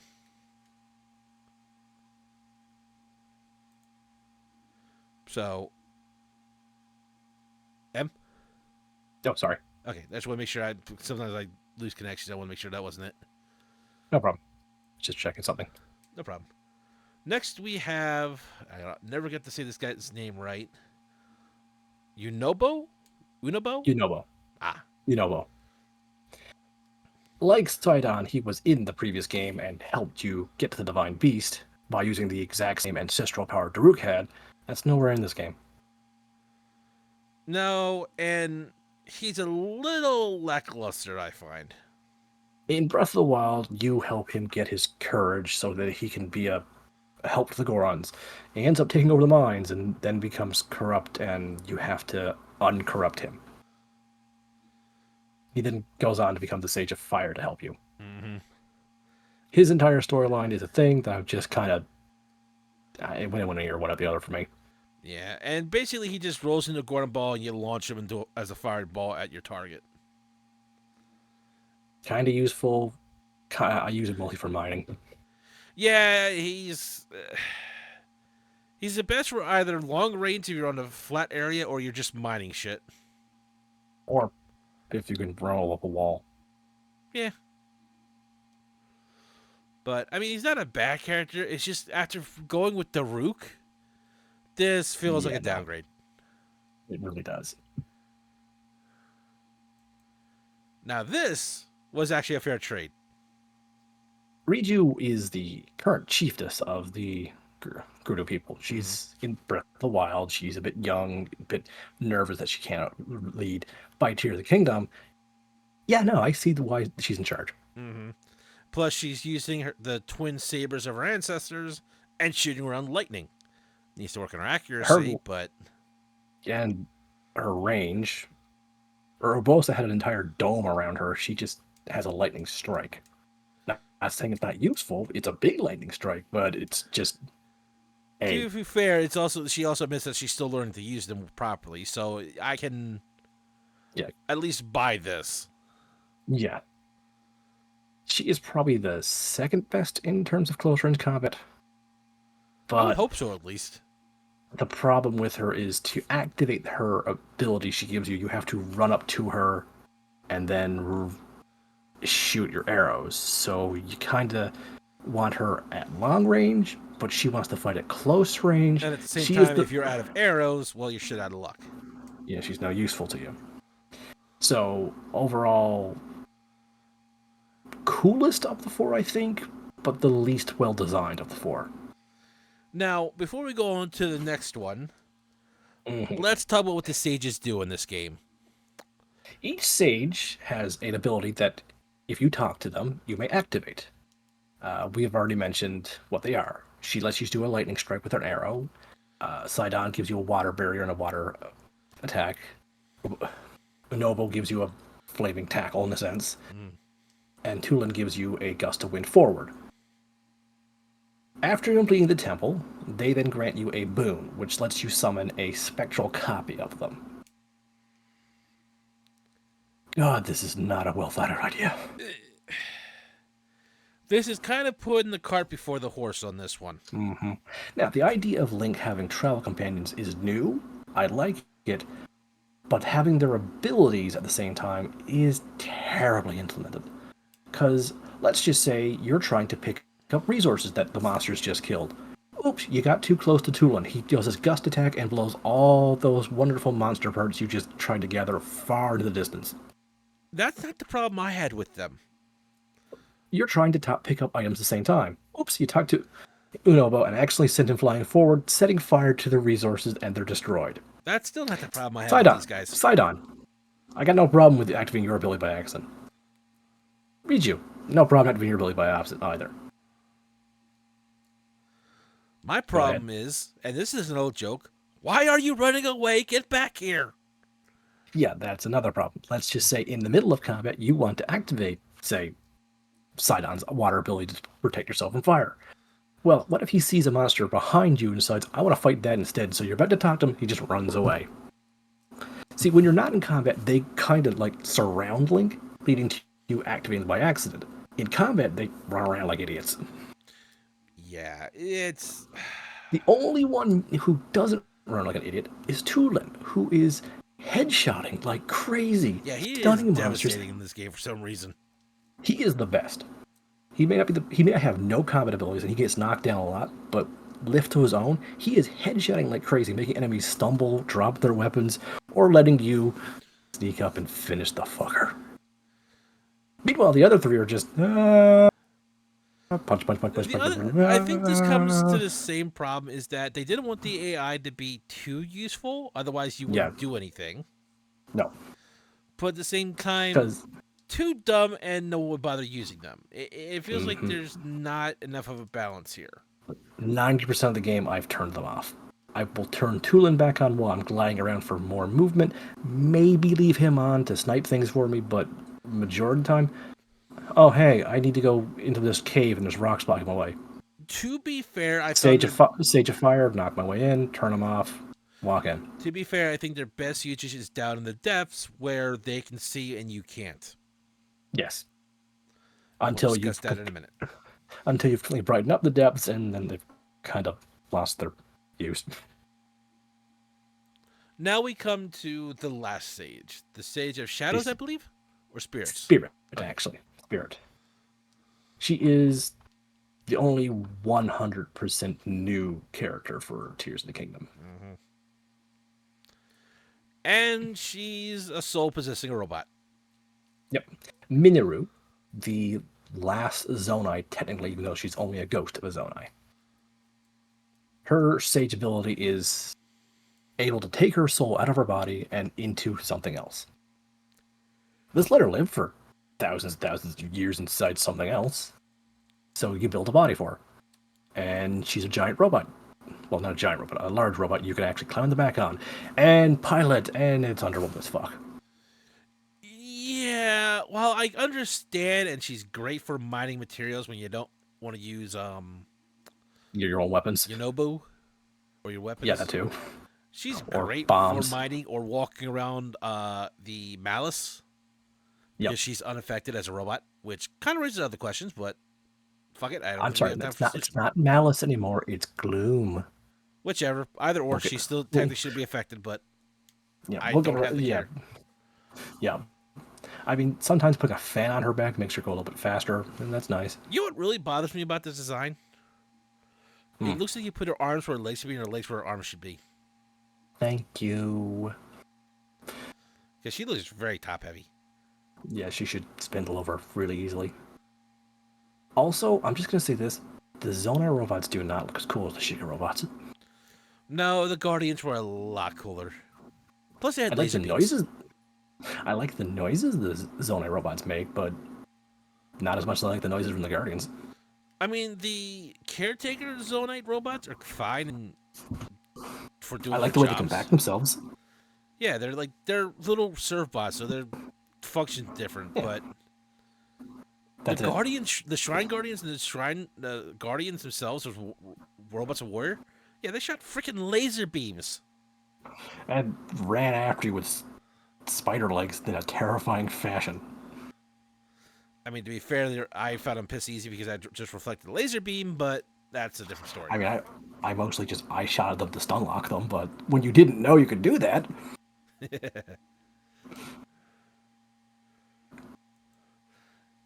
So now we're on to our monsters, villains, guardians, yeah, bosses, whatever the hell you want to categorize them at. these are the guys with significant health bars. This is a Molduga. They are sandfish. They swim about in the great seas of sand in You know, Gerudo Desert. they look really a lot less terrifying when you see the entire thing. Yeah, they do. Now, in they're in both games, and they will attack anything they hear landing on the sand. In Breath of the Wild, you could throw a remote bomb. They would eat the bomb. You would explode the bomb in their stomach. You went fishing for them with bombs. It was fun. Because you don't have infinite bombs, you can't do that so easily in Tears of the Kingdom, so fighting them is kind of a pain in the arse. Which is one of the reasons why I think they did away with that. Yeah. But it's also slow and not fun. It's funny in Breath of the Wild where you just go, Bob. Now To be fair, they're that's out of the how I sand, I dealt can with kill them. you. I mean, that's how you're supposed to deal with them. That's literally how the game tells you how to fight them. So them taking it away from Tears of the Kingdom is basically, you know that thing we told you to do? Stop doing that. But like I said, I just look at this thing. This is more terrifying when you just saw the top of them swimming through the sand.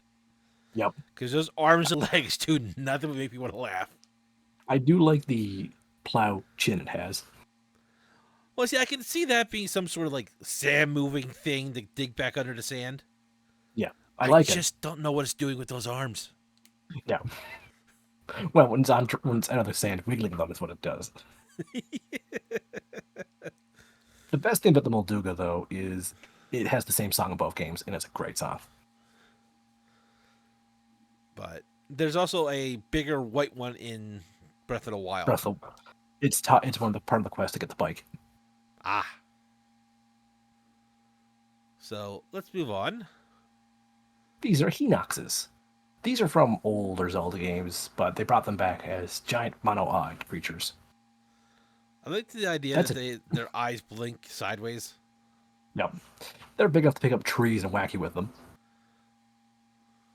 The eyeball's the weakness. But what I love about it is after you hit them enough time in the eyes, they start walking with their hand over their eye, peeking out between their digits to see you.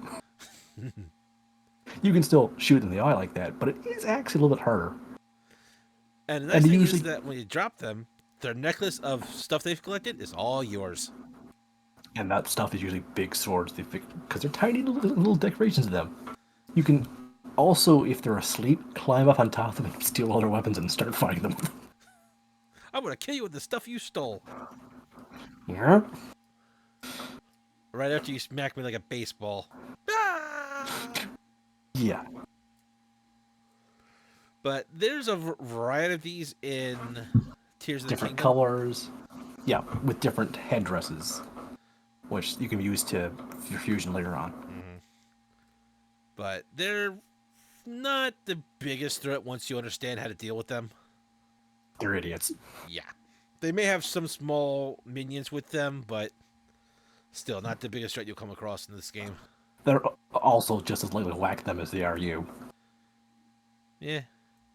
Then we get to the Blights from Breath of the Wild. These are both part of the reasons I like Breath of the Wild, but also one of the reasons why I don't like Breath of the Wild. See, all four champions in Breath of the Wild were killed 100 years ago by blights designed to kill them. This is the Water Blight. It killed Mifa by having better water manipulation powers than she did, and also ice, which the swords are not great against ice. I mean, I kind of see the ice, but at the same time, it's not really. Well, the mace is made of ice. Mm. See, Ganondorf decided to, well, Calamity Ganon corrupted Sheikah technology to fight back. I like that idea. Mm-hmm. But the Blights do kind of blend together. Yeah, because here's the next one. This is the Fire Blight. It fought Daruk with a giant sword to break his shield. And wings to get above them. Mm-hmm. Because, well, Thorns can't jump. No, they know jump good. Oh. Then we have Wind Blight, who had a fucking sniper rifle, meaning he could outshoot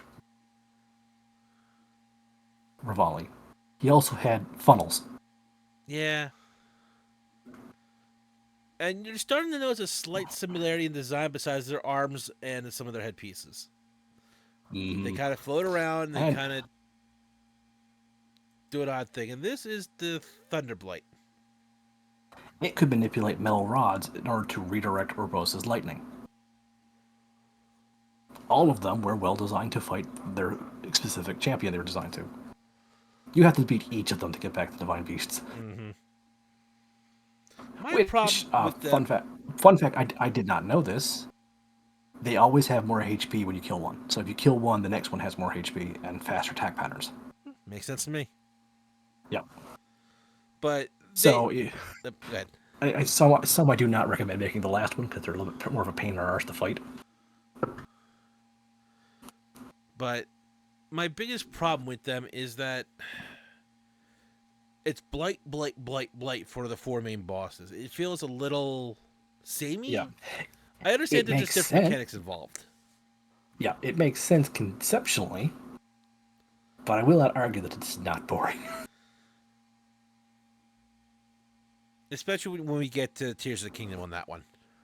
Yes. Now, in terms of combat, they are still pretty fun to fight. Mm-hmm.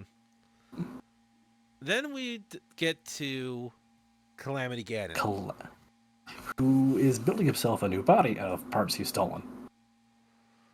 I still think he looks Here's like a the thing, Digimon. Calamity Ganon is supposed to be some sort of wild, ravenous beast with no intelligence. Yeah, no, he definitely is. I mean, just look at that face. That's a face only a creator could love. From a distance. Through a sniper rifle. But yeah, he has all the abilities the previous Blights did as well, so he's I just more repetitive look again, how too. hodgepodge put together this thing is. Yeah. But again, the Blights themselves are also kind of hodgepodge put together, so the five mage bosses kind of all have the same design. Yeah. Which can work, but it just didn't. I think that's what my problem is. The four Blights are so similar to design, but they're supposed to be hodgepodge. Yeah. So. But once you defeat this form, Here, piggy, piggy, piggy. Dog Here, Beast, piggy. Dog Beast Ganon, which you're supposed to fight on horseback, shooting various parts of his body that open up for weaknesses. And oh my god, this is easy. It's even easier on the goddamn bike, which has a freaking amazing turning radius. You're supposed to do it on horseback. A horse will spawn next to you. Fuck that, son. Get on bike and just charge the pig. I do like the energy aspect of the pig. I will not deny that. Yes, and I do like the way the eyeballs open up on his body throughout the air. It's kind of creepy. Mm-hmm. But now let's take a step forward and go to Monk. Monk Maz Kyosha, the final test before you unlock the bike. This is what the Sheikah Grand Monk was capable of. He has all the Sheikah tech and all the Yiga tech, Yiga skills, which is actually Sheikah skills. The Yiga are a spin-off clan of the Sheikah. The Sheikah are amazing techno ninjas. Donatello would be proud. Yep, he would be. But Monk Maz Kyosha is one of the most fun fights in Breath of the Wild. Unfortunately, while you can refight almost every fight in Breath of the Wild, you can only fight him once per save file. Aw. But he does it all. He uses Sheikah techniques, he grows giant to step on you, he fires guardian lasers at you. Beating him is actually a lot more satisfying than fighting Calamity Ganon, in my opinion. Yeah. And the Usually, a rewards you lot get of from his, times, a lot of DLC bosses are like that. I find. yeah, he is definitely worth the price of admission. Kind of a pain to get up to him at times, because you have to 4 Divine Beast, then the 4 Divine Beast challenge to get to him. But fun. So much fun. And he's just testing you. It is literally a test to see if Link is worthy of his own Divine Beast, the Master Cycle. Mm-hmm. So, next up is this dick. See, we didn't mention Lionels, which some people consider them field bosses. They're also not mentioned as field bosses, depending on who you ask. But this is the Gold Lionel from the Master Challenge DLC. He has more health than Calamity Ganon. Yeah, they also kind of get worse in Tears of the Kingdom. Yeah, they do. He is probably more aggressive than the Tears of the Kingdom ones, because obviously he's a end of a DLC challenge. Hey, M, how do we make that Yeah. even worse? Give him armor. Give him armor, give him the ability to break your hearts. Oh yeah, I forgot they could do that. My first time I saw it, I only had 4 hearts because it was my first time exploring the depths. I'm like, yeah, screw that. I ain't dealing with that. That's a no. Yeah, no. Like, it wasn't even By a the time top tier line. It was like a red one. Yeah. I'm like, I am not dealing with your I do shit not- right now. I do not believe the Gold Lionel is in Tears of the Kingdom, and will not be in Tears of the Kingdom, because Tears of the Kingdom is not getting DLC. Thank Christ. Yeah, I you would don't not need be a fun to gold fight. line on this shit. You put a gold line on armor and give it gloom, I'm telling you no. Oh no, don't worry. He also pulled a Sheikah Guardian laser cannon. Oh, of course he It does. has no targeting. It also has no targeting reticle. He just fires it. I thought he just beats you with the cannon. Well, he will do. But yeah, he is probably the toughest thing in Breath of the Wild. I have not challenged him. Look, like I said, for some weird reason in Breath of the or Tears of the Kingdom, I've only come across 3 Lionels. The first one in the depths that had armor, and pretty much said no. The second time going to fight Ganon, who also said no. And the third one just kind of saw me and threw a rock at my head and told me no. I have fought 5 in Tears of the Kingdom, and 3 of them I was the one like, ooh, sneak attack. Ah. The other one was same rock one you discovered in the gloom, and I'm like, he never hit me. I just wasted so much resources breaking his armor Well, off. to be fair, I didn't know he was there, and I was examining something. So the next you thing I told know, me where you. the next thing I know is that Were there's you a to- rock where my head should be. You told me where you were when you found him, and I'm like, challenge accepted. I went there on purpose. So So that was the first one in the armor I first saw. no. That's what I'm saying. When you told me about they were armor in the depths, I'm like, challenge accepted. I'm slightly insane. Well, to be fair, if it wasn't my first time down there and I only had 4 hearts, I probably would have taken the challenge. But I'm like, I don't even have bombs to break your armor off. Yeah, I wasted a lot of bombs breaking his armor off. So that's a hard pass because I have no way to actually break your armor off besides being really, really stupid and get close to you right now. So bye bye. And I ran my But, ass out of there. but yeah, they can use bows and arrows. They usually have swords and shields. They have clubs, and also they're faster than horses. Yeah, they are a centaur-like race. Yeah, let's take a centaur, use it with a lion, and then piss the fuck out of it. God, how much steroids does that thing take? None. I mean, their bows are usually one of the best because they can let you shoot Oh 3 or 5 arrows at a time. and in Breath of the Wild, their swords and shields are some of the best in game, Yeah. both in terms of damage output and durability. Like there are weapons stronger than them, but there are nothing stronger with better durability than their stuff. So So they were what I farmed in Breath of the Wild for weapons. now we have the Guardians. The gardens we were talking about, I love these things. they're so fun. Also, the piano plays when they're sneaking up on you. I just really love their design, and like I said, they shoot lasers. Yeah, they quickly become easy to handle after you've figured out how to deal with them. Mm-hmm. Especially if you have the Master Sword or ancient weapons to combat them, because they take double damage to those. Or a shield. You can reflect it. Or their targeting lasers, you can just stun lock them by shooting that. Yeah. But if you can So, get decent at parrying and you can parry the laser, it's a one-shot kill. not me. I'm not very good at parrying, I'll admit that. The funny thing is, I can only time the parrying if I use the Joy Cons connected to the Switch. I can't do Mm, it when they're not connected for the delay. makes sense to me. So anytime I come across them, I pause the game and reconnect. But I didn't have. I really just enjoyed the overall history and designs of these things. My only huge problem was there wasn't a huge lot of variation in their designs. No. Now I understand from a system concern that they were using that to save resources, Yes. but I would just like to see what kind of designs the Shiga could have come up with these things. hmm But then there are tower versions, there are flying versions, there are tiny versions, man, that's it. Yeah, Now I'm just mentoring a subversatile one where you're swinging about and it just rises from the depths to shoot you. just slowly Link will, rises, and you just see that top of the headpiece just follow you like a shark. Link will never bathe ever again. Link is hearing the Jaws music for some reason. Only he's playing the piano.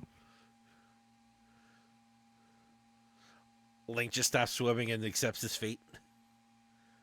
I'll just drown. Now we have this guy. Master Koga, leader of the Yiga tribe in both Tears of the Kingdom and Breath of the Wild. He's a fat joke. Yeah, he's only slightly more dangerous in Tears of the Kingdom. And I do mean slightly. Not by much, no. Mostly he's a bigger threat because he actually uses vehicles to try and run your ass over or blow you up from above.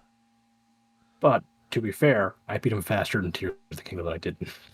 Well, that's because he Yeah, great. exposes himself more often in Tears of the Kingdom, but But to be fair though, he has more fight, so he has a few more tries against you. But like round one, wow, that was slow. That was fast. he is supposed to be a joke, and It's not a funny joke in my opinion. no, I'm sure some people get What the I, joke and enjoy it, but what I find more intimidating are his buff Yiga guys that show up with the wind katanas. They're more intimidating to me because they always show up in the middle of doing something and they just blindside me. yeah, his minions are more useful than he is. It's that joke, ladies and gentlemen. The minions are intelligent, the boss is an idiot. But for And they some don't reason, realize everybody decides to follow him. that the Master Koga is an idiot. They always praise him. Yeah, that joke got old really fast. Yeah. I mean, I wouldn't mind it if he was like a small time thief or something like that. Like it was just him and like 2 other people, just for that running Mhm. gag. But to be running a clan of ninjas, really? Like I get he has dumb luck and just runs into things, but that can only go so far. Yeah. But yeah, he is in both games, and he just really doesn't like you because you're the good guy. Yep. He got obsessed with Ganon, despite the fact Ganondorf will destroy the world. Yeah. No. And yes, their symbol is the Sheikah symbol upside down. Which that's actually pretty cool. I'm not against the idea of evil ninjas in Zelda. It's just I'm against him being I in don't know. charge. Yeah, he makes all the Yiga coolness just fade right This is away. like Dalton causing the downfall of Guardia. I just don't buy it. What's on your mind? But now But we here we get have the bosses yeah. from Tears of the Kingdom. This is Kolagard, the Wind Boss, who is probably really stupidly easy, but a fun, unique mechanic. Well, here's You can see you see on the right here this little purple self. You're supposed to glide through that or shoot your arrow through that to damage him. see that's what I mean by having multiple ways of doing something in this game. Is that if he will go underneath you and shoot these spikes out from above you, and you can dive bomb through that one shot, or Yep. if he's passing by, you get a shot off. You can shoot like I think 2 to 3 hours to fully break through, Yeah, about that. and then it's just Unless you use certain fusions with arrows to make it faster. yeah. But it's there's multiple ways you can break the crystals, and that's what I like about these guys. Hmm. It's kind of a rinse and repeat pattern with him, but there's different ways you can go about it. Like you can do one way, break through one, wait for them to fly up, and then break the other two in the same run. You could there's ways to speed run these guys, and I didn't know you could shoot arrows through this. I just dive bomb through them. Nope. I would often uh, dive bomb through one, then immediately shoot arrows up into the next part. To be fair, I'm not a great shot in Zelda these two Zelda games, but that's a me thing. So Yeah, I found it easier to shoot them sometimes. That's just me. I prefer ratcheting. Here we have the Goma of the game. I already forgot its name. rock meat or something like that. Malgoma. Something to Anyway, that effect. it's the traditional Zelda mono eye spider. Mm-hmm. You Side use note. Do you use? Yonobu in a spin dash pretty Yeah, much to break his legs. He falls down, climb up, smash him in the eye, rinse and repeat. Climbs up the ceiling, break his legs, climb up, smash him in the eye. yeah. It's You can use bombs to break his legs, but it takes so long. I mean he'll sometimes drop rocks, explosive rocks around you. You got to get out of there, but he's really no big threat. In fact, I kind of find that's one of the things that's a problem with these open world games is because you can do it in whatever order you want. Mhm. Sometimes the bosses end up being weaker because of it. Yeah, But now this was a fun one to me. this one was a boring one to me. Well, more fun for the concept, I should say. This I is guess Muktarak in his shark mode. This shark is actually just made out of sludge, and you're supposed to use either Sidon's water ability or just water fruit to or a fire clean hydrant that them up. shoots infinite water, Oh yeah, I forgot about this. and it reveals the real Muktarak. Now, the reason why I don't like this fight is that he spreads muck everywhere, so you have to use resources to clean up the path to run up to him because you can't run to the muck. Mm-hmm.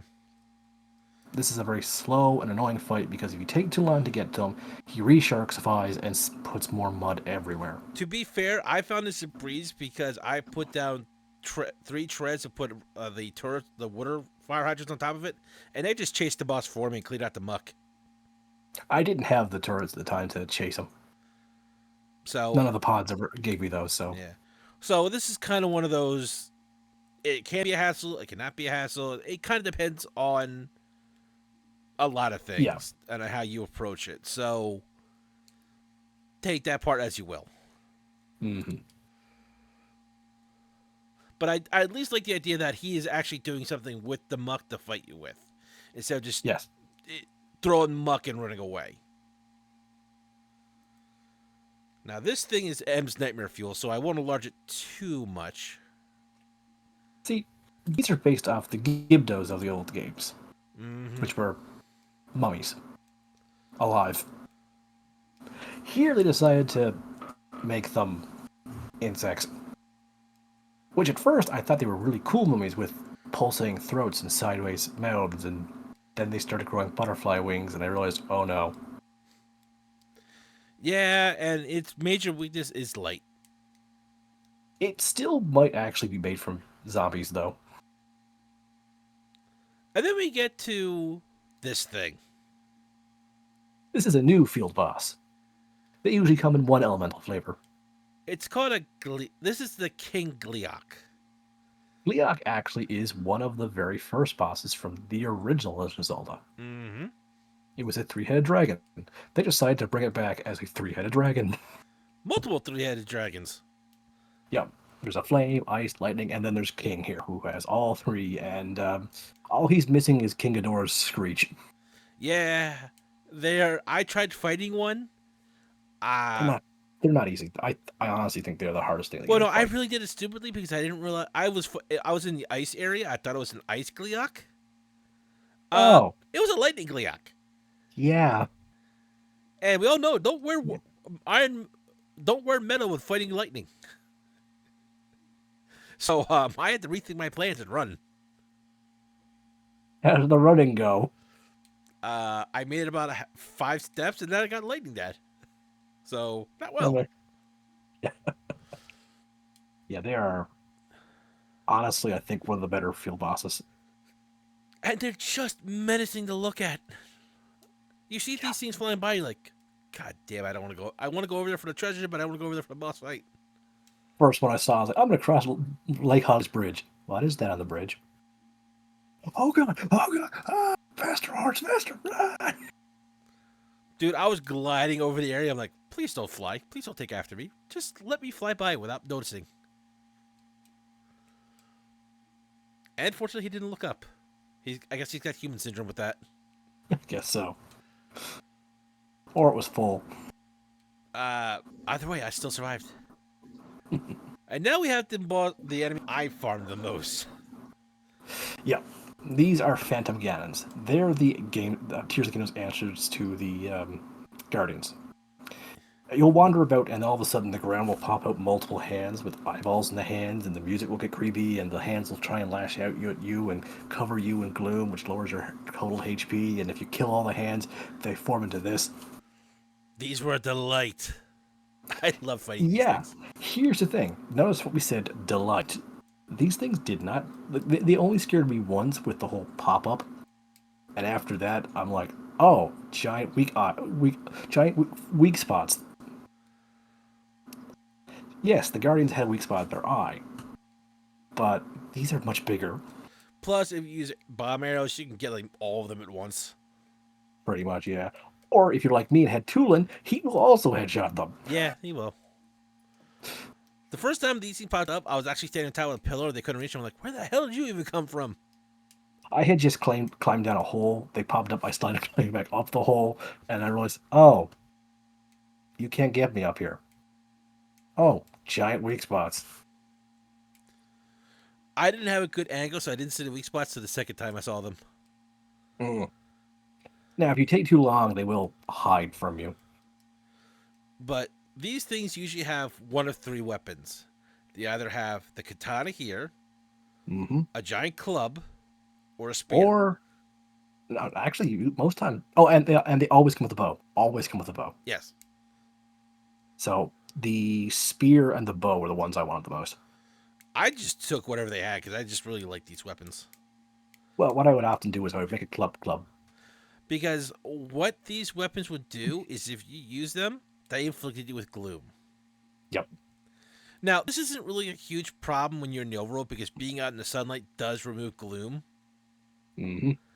But in the depths, that's a huge problem because that's not coming back until you leave or you use a certain food products. Mm-hmm. But I just thought it was a fun way to challenge yourself. I was like, hey, I'm going to fight you, but the more I hit you, the less health I'm going to have. Yeah. M may be rubbing off on me in some ways. Well, if it's not me, it's Kim Patchy running off on you.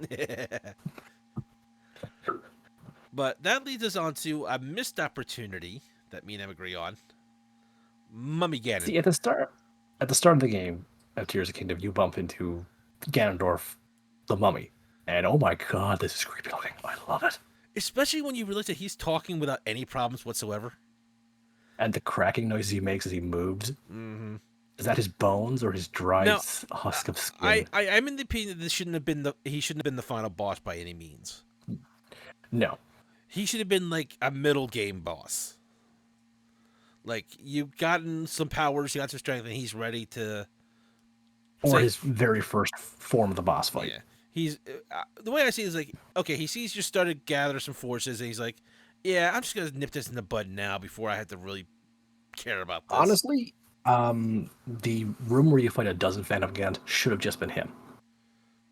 I could see it, Yeah. but I'm just saying, like somewhere along the line, he's like, yeah, I'm just gonna end this now because you're just being annoying. Yeah.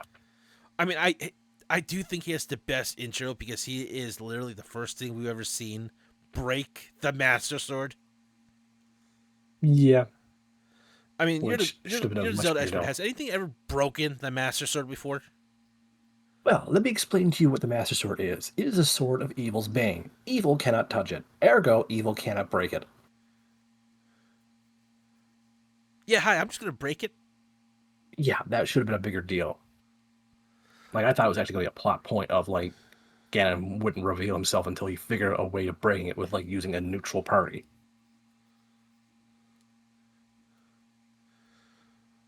Well, I think it, if he hadn't had his Sacred Stone, which is a huge plot for Tears of the Kingdom, Secret Stone. Secret Stone. God, I hate that so much.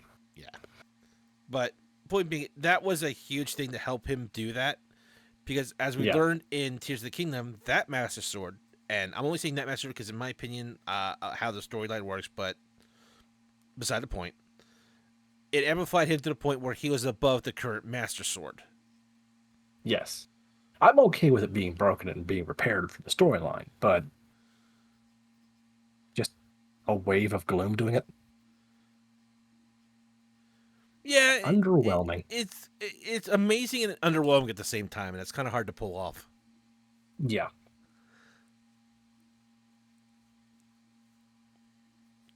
But the story about how you get the Master Sword back, I thought was kind of interesting. Yes. Everything after that, I'm okay with. How? I'm just accepting it for the sake of it needed to for the story, but I still don't buy it. Yeah, I mean, it had good shock value though, It did. because like I said, in any other Zelda game, has the Master Sword ever been broken? It's been weakened. It's been sealed. It's never been broken before, as far as I'm aware. It's been damaged, but that's also been referred to as low on energy. Mm, So it's hard to really explain. It just still feels like a little underwhelming. fair enough. But I love this Ganon's design. Hmm. You refer to it several times as Samurai and Oni Ganon, but this is the Demon King Ganondorf. I It's don't have not a my problem favorite saying design. either one.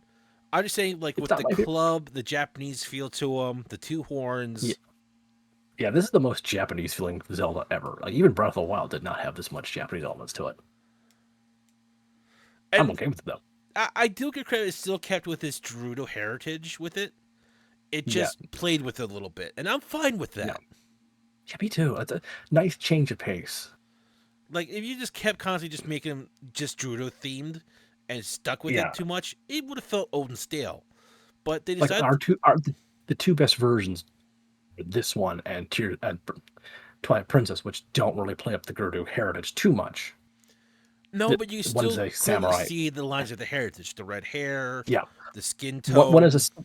one is a samurai, and one is basically a gladiatorial emperor. Mm-hmm. But this is still one of the more fun boss fights. Like this alone is what tips Tears of the Kingdom towards better boss fights, in my opinion.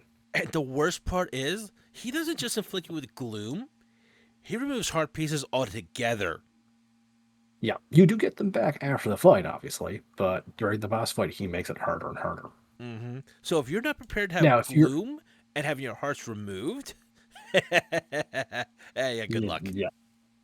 That being said, though, he is actually easier with the Master Sword. Even though there are weapons that do more damage than the Master Sword, the Master Sword itself can start reflecting some of his abilities back at him, Mm-hmm. hurting him even more. So you can go in with heavy weapons you've built yourself, or like me, just show it with a Master Sword and eating an entire bucket of mushrooms that made your strength go up. I also like that he does your dodge system where he slows down time for himself. So Yeah, but if you do it to his slowdown time, you slow down time again. So no, I'm just saying I like that he's using stuff yeah, you thought that was only he yours against you. Is like, oh shit. yeah. Yeah, but I love that Link is such a master of it that, oh no, you dodged my attack to slow me down. I'll slow you down again. Wait, what? Well, I'm just saying, so it's showing the skill that Ganon still has.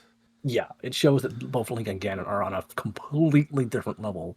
Because if you've got all the sages with you, they show up to help you in this fight, taking on Phantom Ganons. They're in the background having a hard time fighting the illusions of Ganondorf. Mm. Meanwhile, here is Link basically having a Dragon Ball Z fight with him, slowing down, going even faster and faster. I'm just waiting for a region to look over going, I can't even keep track of their sword slings. They're swinging swords? I don't even see them moving anymore. They're just a blur. Well, that's kind of funny because I just left this area about 20 minutes ago. What? Uh, these are just their after images we're seeing. Yeah. Plus, I like the gold jewelry he's wearing.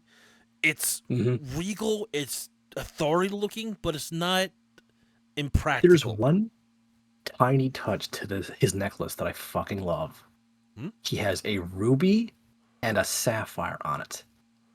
Mm. Koume and Kutake, his surrogate mothers, had a ruby and a sapphire each. I forgot He's about bas- that. Good eye. he's got his mothers with him in a sense. In fact, there are two models in cutscenes he's in that are named Koume and Kutake behind him, with a sapphire and a ruby respectively.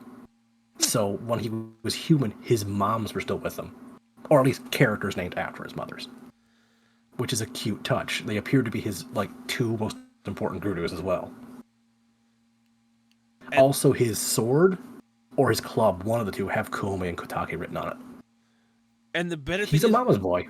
once he got his secret stone, yeah, he was a good match for his Oh, yeah, no. Ugh. because he pretty much took on Roru, the sages, and Zelda all at Zelda. once.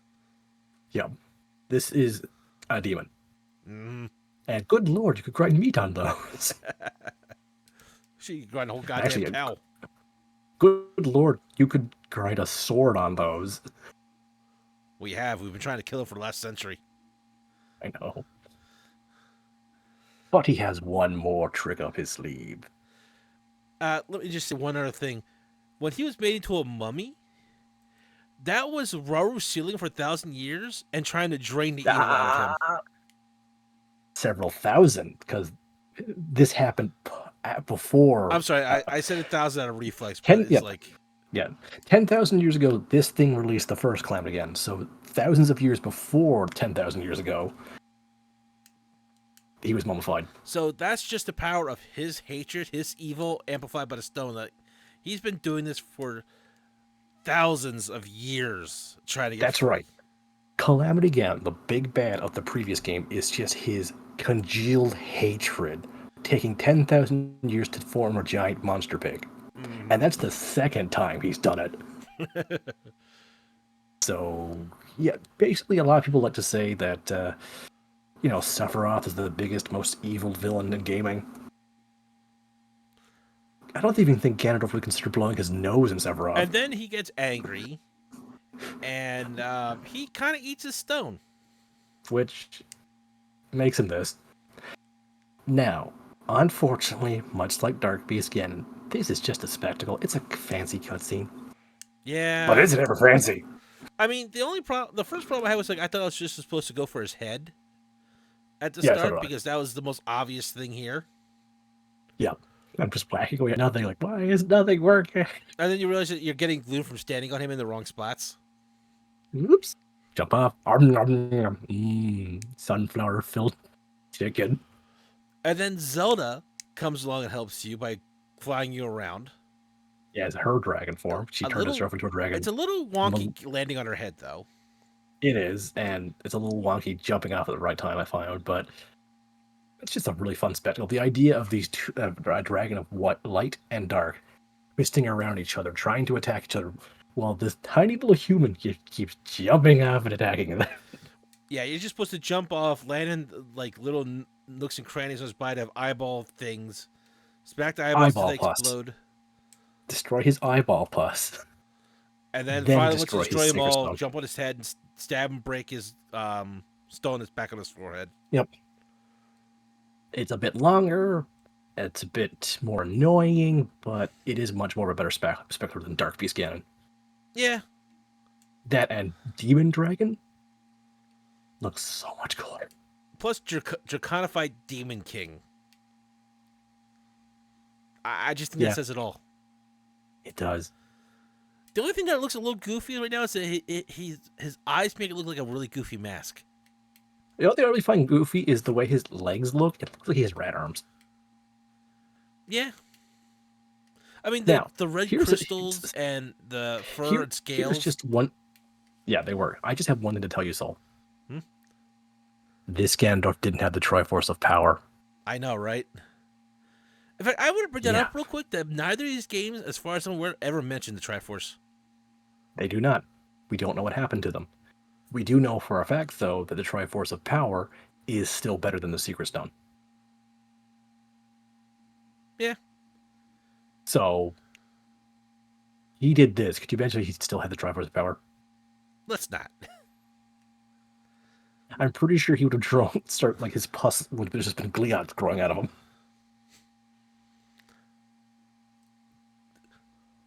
Linified Demon King Ganon. Fuck! Yeah, at that point, I'm just jumping off a cliff. Okay, so that's the bosses and a few little minions. Yep. So, I know we weren't going to talk about the graphics, but the world itself is something to be talked about. See, in Hyrule, this is Breath of the Wild in Hyrule and Breath of the Wild, and it's a beautiful vista. The sky is just full of hope, and there's a chance that you can bring back the world. You're still alone, and it's beautiful, and that's why I love Breath of the Wild slightly more, is that it really is just a picturesque land you're trying to save. Mm-hmm. And here's a kingdom that's full of floating islands, and the vista is just we'll get to that in a few moments, but it's just too much. Too much. I do enjoy the sights. It's a nice area to explore. Let me see what our next picture I have. Okay, that's good. It's a wide open area. You run into some of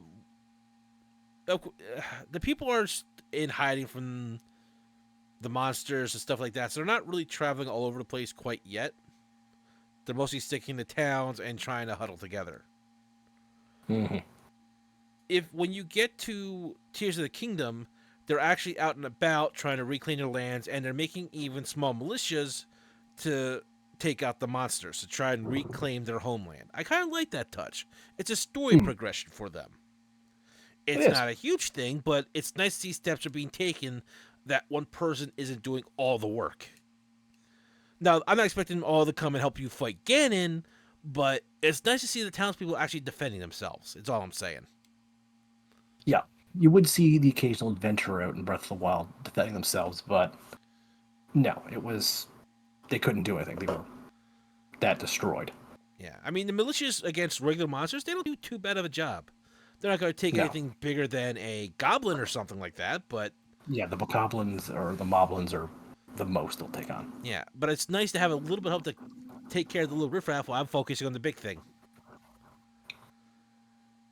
Now, this is the depths. I love this place. Deep underground in Hyrule is the ancient mines of the Zonai. And it is now filled with Ganon's gloom. Yeah, this place full of gloom, like all that purple down there, that's gloom. Don't touch it. Oh, by the way, you can't see shit down here. Now, eventually, you do brighten the entire map up. Mm-hmm. For But underneath every Zonai shrine is a light route.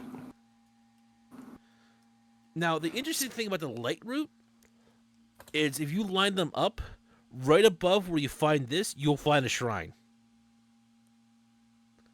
So you can use both maps to kind of guide yourself to one or the other. It's a nice Yep. touch. I do enjoy it. Yep. So it's one of the ways that without telling you directly, it helps you find your way around to find your shrines. So I Hmm. do approve of this. But it does mean there's even more pointless MacGuffins to collect, and your reward for getting all light routes is basically just a sticker. Yeah. Now, to be Like, fair, not there are even. no shrines underground, so you don't have to go scouring down there for them. Yeah. That would have been a little too insane, but there are some very nice rewards down underground. Hmm. Plus, like I said, it's I don't know why, but just the idea of taking like the glowing seeds to throw out to make light seeds, Yeah. the mining suit you can use to try and increase the light, and just exploring having no idea what's down here. I just really enjoyed it. Yeah. Like this was I think the game would have just benefited from only the depths. mm-hmm. Having the Sky Islands as well felt like too much. I think if you had just stayed on the one Sky Island at the start of the game and that was it, Yeah, yeah. like the Sky Island arose when Calamity Ganon disrupted Hyrule Yeah. Castle or something like that. That feels And like it would maybe have like been enough. one or two little pieces in the sky. That would have been fine. Yeah. Like, maybe just like the Water End Wind Temple as well as the Mm-hmm. One Island. But before we go discussing that, Hmm. we also have these guys. Deep in the depths, you will find wandering spirits. Bring them to these giant statues, and you can train for rewards. Now, these wandering spirits are known as Poes. Which is weird because usually Poes are enemies, so. Yeah. And these are, I think, bargainers, They're just right? called they're just called Barner statues, yeah. Yeah.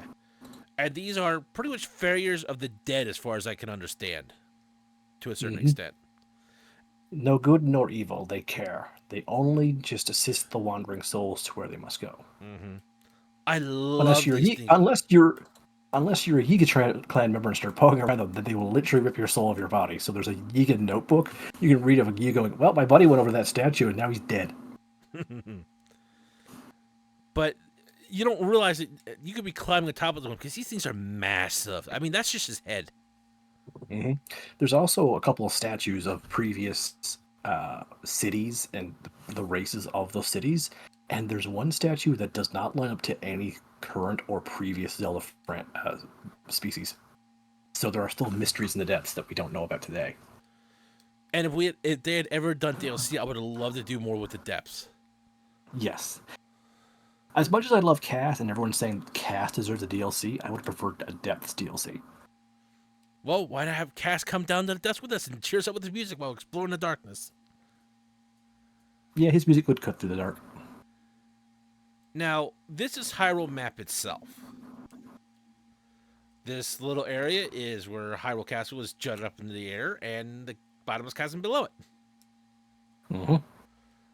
But it, The map is pretty much the exact same as yeah, the only Outlaw Wilds. real difference is the pits that go down into the depths, Hmm. and I think maybe a few more talents more lively because people have recovered from the calamity.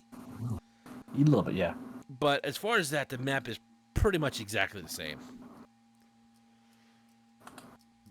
The I'm trying to think if there's any other differences, but as far as I know, that would be it. With just the holes and The Sheikah stuff has disappeared. yeah, that's really the weirder thing to me. Without any mentioning, like, there's about a dozen fan theories, like, oh, they dismantled it in the X number of years, but there are some places nobody has been to yet that should still have Sheikah stuff. Yeah, like I would have problems with them going over to like over here in the mountains just to disassemble a Sheikah shrine. Yeah. That seems a little excessive for what they're trying to recover from. Oh, the shrines withdrew into the ground. Yeah, but there are still guardian parts in various places that nobody goes to. Why aren't they there? The only guardian we see is under Pura's control, and she uses it to make her towers and launch up in the air. That's it. So, and this is Lookout Landing, your main kind of central hub, right in front of the Hyrule Yeah. Castle. There was no central line hub in Breath of the Wild. You were just wandering But I think alone. that shows the real difference between the people trying to recover and you pretty much coming out from almost an apocalypse, really. Mm-hmm. Because it's not like these people had no resources at all. They were just too busy being threatened by everything else going on. Mostly the wandering guardians. Mm-hmm. Once the Like, threats were leveled out, they were yeah, ready and willing to repair. It without wasn't like Cla- a yeah, without post-apocalypse. Calamity Ganon, Yep. yeah, without Calamity Ganon to control the guardians or just have them rampaging, they would have shut down. I'm not saying you see them wandering attacking people, but they were what were keeping people hidden in their little villages because it was too dangerous because there were monsters and guardians. Now it's just monsters. And a small militia can take out a couple of monsters. It's not like they had no defense whatsoever. Yeah, it's heavily implied that you needed to be an extremely skilled warrior to even stand up against a guardian, and sometimes they patrolled in packs. Mm-hmm. Monsters were Like a always a horse. part of their life, so it's not like they didn't have any experience with them. Mm-hmm. It's just that when But Ganon came around, their numbers surged and they came back after every blood boon. yeah, yeah. So you were getting nothing accomplished, and the Blood Moon also brought back the Guardians, Yeah, which means you so had even less done. And considering the Guardians, if you've ever watched the original Breath of the Wild trailer, you can see how fast a Guardian is chasing Link on a horseback, and most people can't ride a horse as well as Link can. yeah, they were screwed. But once Which those is issues started taking themselves and they were just dealing with just the monsters, which is one of my problems with Tears of the Kingdom, is that Tears of the Kingdom is supposed to be an escalation. Like Demon King Ganondorf is much more of a threat than Calamity Ganon. But no, it actually feels like we've stepped backwards. well, The here's the world thing. is It always felt like to me, and it kind of really took that tone near the end, like the final quarter, that Ganon Mhm. was hoarding his resources when he woke. He wasn't. Uh, well, it kind of felt like that because the cutscenes kind of led you that one, but it didn't feel like it was actually happening. No, this Ganondorf was more or less just trying to slow your progression down. He wasn't doing anything besides healing. Whereas Calamity Ganon, the more monstrous, uncontrollable beast, was patrolling the world. What he was confining people to single places. He was controlling the world in a sense. He was basically in charge without being in charge. Mm-hmm. I'd say because the cutscene was, like I said, the final cutscenes were a little misleading because it made it sound like he was gathering a horde, unleashing the horde. It's like, where are they? It's like, we're still fine up Hello, here hello. Where's the Doom? because he literally says his Doom? horde of monsters will run over all the Hylians and such as such. Is But like, where are they? Like, literally nothing's changed. I feel no threat whatsoever.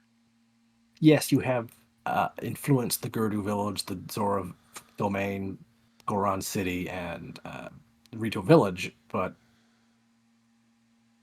the world is still better off than it was 5 years ago. Yeah, I mean, other than making Hyrule And Castle, and the old and ironically enough, the four things he's done leads to Link finding the sages faster. yeah. He's basically, if he's the one trying to sabotage Link, he's making things easier for Link. So So either these things showed up on their own to stop him, or Ganondorf's like, "Aha! You'll never find the Wind Temple now that I've revealed the Wind Temple." Wait. Oh crap. I mean, I guess it kind of also goes without saying because he also kind of knew where a wind temple was to begin with. Yeah. So I guess it's kind of the confusing thing. I guess it's duology. Yeah. This is why when you ask me what it feels like Tears of the Kingdom is the prequel game in terms of escalation and danger. The mechanics of combat felt like a step backwards. And the finality of, while I do prefer Demon King Ganondorf, Calamity Ganon did feel like a bigger deal. So I'm not Yeah, saying every story has to have escalation between the two, but they clearly intended escalation between Calamity and Demon Ganon. especially with Demon Ganon breaking the Master Sword. That was a huge one. Yeah. Yeah.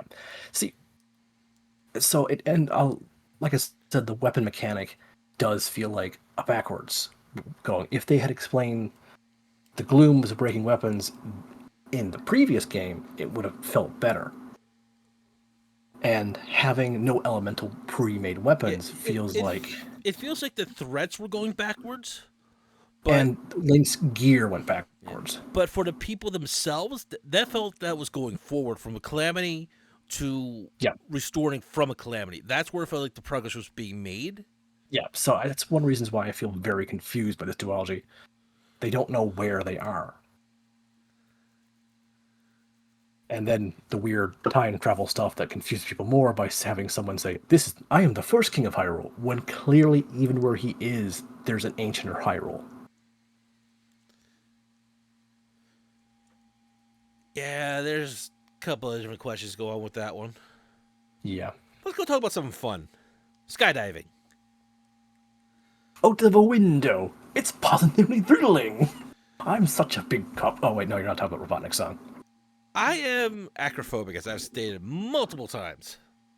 I'm not. Even I find this fun. I guess it's because it looks so cell shaded and Yes. not realistic enough to trigger me. Yeah, it's the same way with my insect and arachnophobia. Certain things don't set me off. And this was not one of the things that set me off unless I was in certain dungeons where I was constantly over nothing but open air. Yeah, I think why you said the wind temple freaked you out is because the swirling wind prevented you from seeing things properly, and it was realistic swirling winds. Mm. But skydiving off one of these things, and I don't mean skydiving off the top of the tower. I mean these things launched you up miles into the air. When you get the paragliding suit and then the actual paraglider too, it opens Hyrule so much for traveling. This is my preferred way of traveling in Tears of the Kingdom. Mm-hmm. Where I have my motorcycle to get around everywhere, I will glide. I won't build a structure and like a jet plane and float. I will just glide everywhere. Open up my Between the paraglide paraglider and wings. your glide suit, you could cover miles upon miles of distance. I still wonder what the record is, but yeah, it is so much fun. And my only complaint is sometimes when you're paragliding and the weather changes and you have to put on like a cold suit or a heat suit, and you don't have the full maneuverability of your gliding suit. Yeah. But even then, that's minor inconvenience compared to what you can get to. Yes. But it was just like it was just so much fun watching Link get launched into the air the first time. Like, oh, what's happening? Why are you having hands grab at me? What's his cable for? Take a photo while you're up there. I was kind of like this more than attaching just having the Sheikah thing like a drop information on your Sheikah slate. I did like the noise though. I like the noise, but I just like you having the pour up slate out and just taking images around the entire area for the map. Hmm. So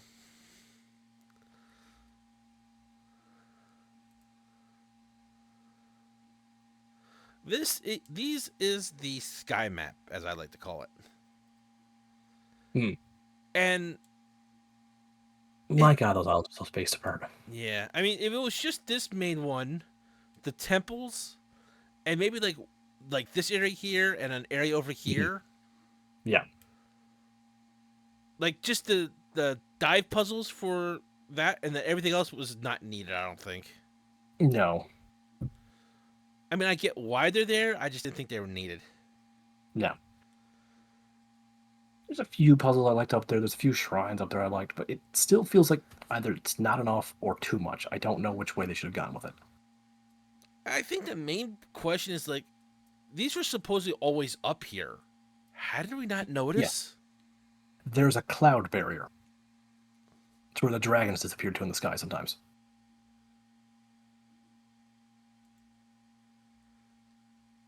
I mean, it's a nice Yeah, I don't view, know. but it's the same thing as if you're on top of a mountain. Yeah. I mean, except for the parts that are actually floating, but you get what I mean. Yeah. Yeah. The Nintendo game, floating things are normal, like those floating coin blocks over there.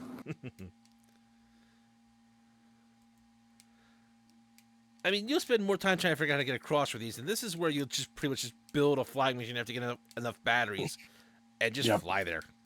yep. Especially after you get the Zoanite suit, so you have longer battery life. You're just pretty much just flying everywhere, just so you can not have to waste the time trying to figure out how else to get there. Hmm. Hmm. And I think that's part of the problem is you get to the point where it's like I'm tired of trying to figure out how to get over it any other way. I'm just gonna farm batteries and just fly over there. I'm done with Yep, this. yep. But I mean, the orb spear was mysterious, but didn't feel Once needed. you're, no, Like after having the mystery of the depths and the exploration down there, this felt like I just I want to go from honestly, point A to point B. I don't really feel like exploring. honestly, I feel like one of the two would have been enough, and I would have happily traded the Sky Islands for a bit more of the depths. Hmm. Because the depths, it was all connected. It was dark, mysterious, and you're There trying to were look around. there were a few parts of the depths where you had to go up and then down because of chasms impossibility, which I was fine with it doing once or twice. But the Sky Islands, you basically have to keep doing that. You have to go back to the ground level, find a way up there. And then at the You point where can't. it's like, I'm just going to get a ton of batteries and just make a flag machine and go over there because I'm getting tired of this. Even if you have all the batteries in the world, your flying machine parts will eventually give out, and they can give out in mid-flight above nothing, Hmm. because nothing you build lasts forever. So just another point for the Shiga, whatever they build lasts forever. So it was just, Although I do just now have this mental image of Link having the Master Cycle inside one of his flying machines. His flying machine starts falling apart. He climbs on the bike and just does the classic drives to safety in midair. but Also, now I just want to attach the Zone Air rockets to the Master Cycle and watch it fly. so now we But come yeah, to the dungeons and main temples themselves. both Tears and Breath of the Wild just didn't do the traditional Zelda temples of you go in, get your map, find your key, explore, get a key item to make exploring easier, fight the boss. Here, they had a single temple with 4 objectives in each of these devices. Both in Breath of the Wild and Tears of the Kingdom, you had to find 4 MacGuffins inside. Hmm. In Tears of the Kingdom, they tried to do the traditional dungeon thing where you have just a map, find your way to the MacGuffins. It was pretty bad, in my opinion. Whereas Breath of the Wild, the dungeons themselves, the divine beasts, once you got inside, you could manipulate them slightly. So here we have Darito, I believe it's called. You can manipulate the trunk to various of those little triangles outside the trunk. Depending on the angle, the trunk will fire water into the dungeon to move platforms, put out fires, and just generally you manipulate the dungeon. So if you can't get to this room, you can either try and find your way there or realize I have to manipulate like a water wheel to go a different direction. This made the dungeon more malleable, and you can do any of the 4 solutions that you want. You can get to any of the 4 MacGuffins you want in any order. Hmm. Now you could go in any order in Tears of the Kingdom as well. You weren't locked into a certain set No, path. no, you were So not. that's where I like these two is like there wasn't a certain temple you had to do first in order to No, progress the game. no. Once you were done the But I, tutorial areas, you were free. yeah, I mean, you can even just skip the dungeons altogether. I may like a challenge, but I wouldn't. So, with this divine beast, you could actually manipulate its flight pattern. So you could be flying at an angle. This would cause you actually to slide because oh hey, all of a sudden the floor you're on is now the wall. So you fall down to what was one of the walls. Or, you know, it would move doors open that were weighted on one side. This, if you were clever enough, you could actually manipulate the bird to fly, to tilt itself in midair, so you could glide from one door to another because you started higher up, and then the door you wanted to was the right angle. Now I'm just wondering if you just turn it around until it crashes into a mountain. Uh, I'm sure somebody tried spinning it enough. Definitely Anakin Skywalker, because he knows spinning that's a good trick. But But yeah, I just found the divine beast a nice, refreshing change. Like, I love traditional Zelda dungeons. The Divine Beasts were a nice change of pace. And then comes Tears of the Kingdom, where you don't have a traditional Zelda dungeon and don't have the manipulation of the dungeon. So it's the worst of both worlds, in my opinion. So these are the But here are the four Divine divine Beasts themselves, beasts. based off a bird, a salamander, a camel, and an elephant. Yeah. These four combined shoot a giant death laser at Calamity Ganon, taking away half his HP bar to make the final boss easier. It's just a really cool cutscene. I do like the similarity in what materials were made used to make them. Like you can clearly see Mm-hmm. these were all made using the same ideas, Yep. materials, and resources. So points for that. I'll give points for that. Mm-hmm. Now we get to the inside of the fire temple. This actually looks more like a standard temple. Yep. But you can still see the water wheel like engine device. So whereas you are manipulating the entire dungeon in Breath of the Wild, you are back to augmenting sections in order to progress for in here in Tears of the Kingdom. No, this wasn't Tears of the Kingdom. This was Breath of the Wild. Are you sure? Yeah, Oh I'm yeah, you're right. 100% I'm sure. sorry, my mistake. Yeah. Uh, Yeah, in Tears of the Kingdom, you would usually just solve four desperate puzzles to get where you're trying to go.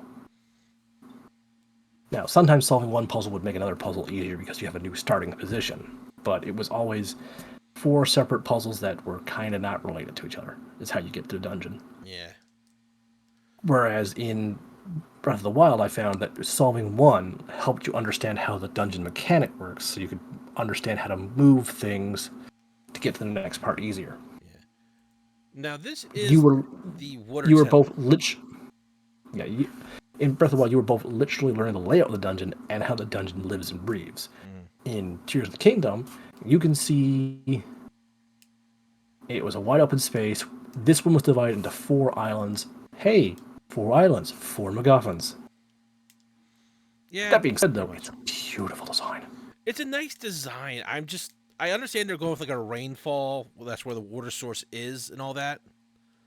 Mm-hmm. But I just what if for some reason this just didn't work for me having the water temple in the air.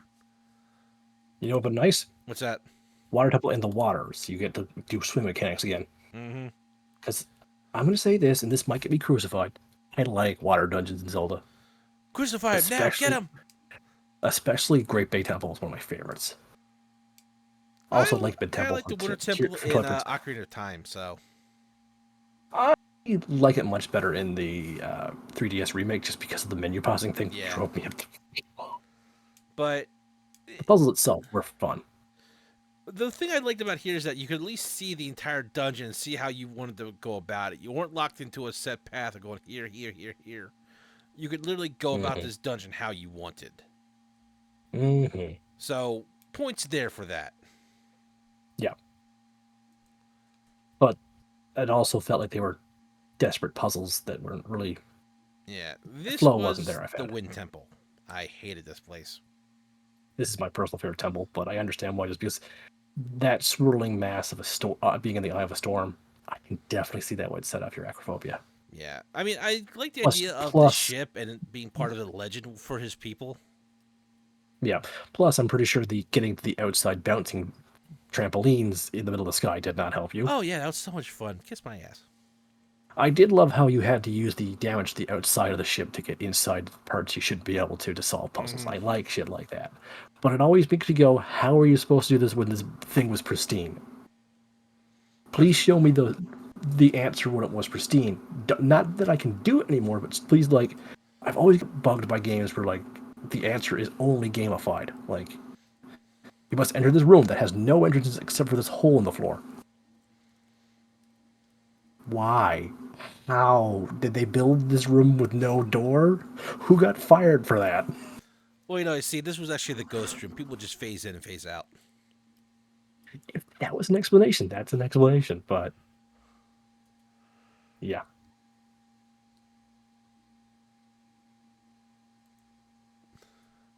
Still, this is And my the favorite for me. construct factory, which was basically go to four corners, collect the four pieces, and put the robot together.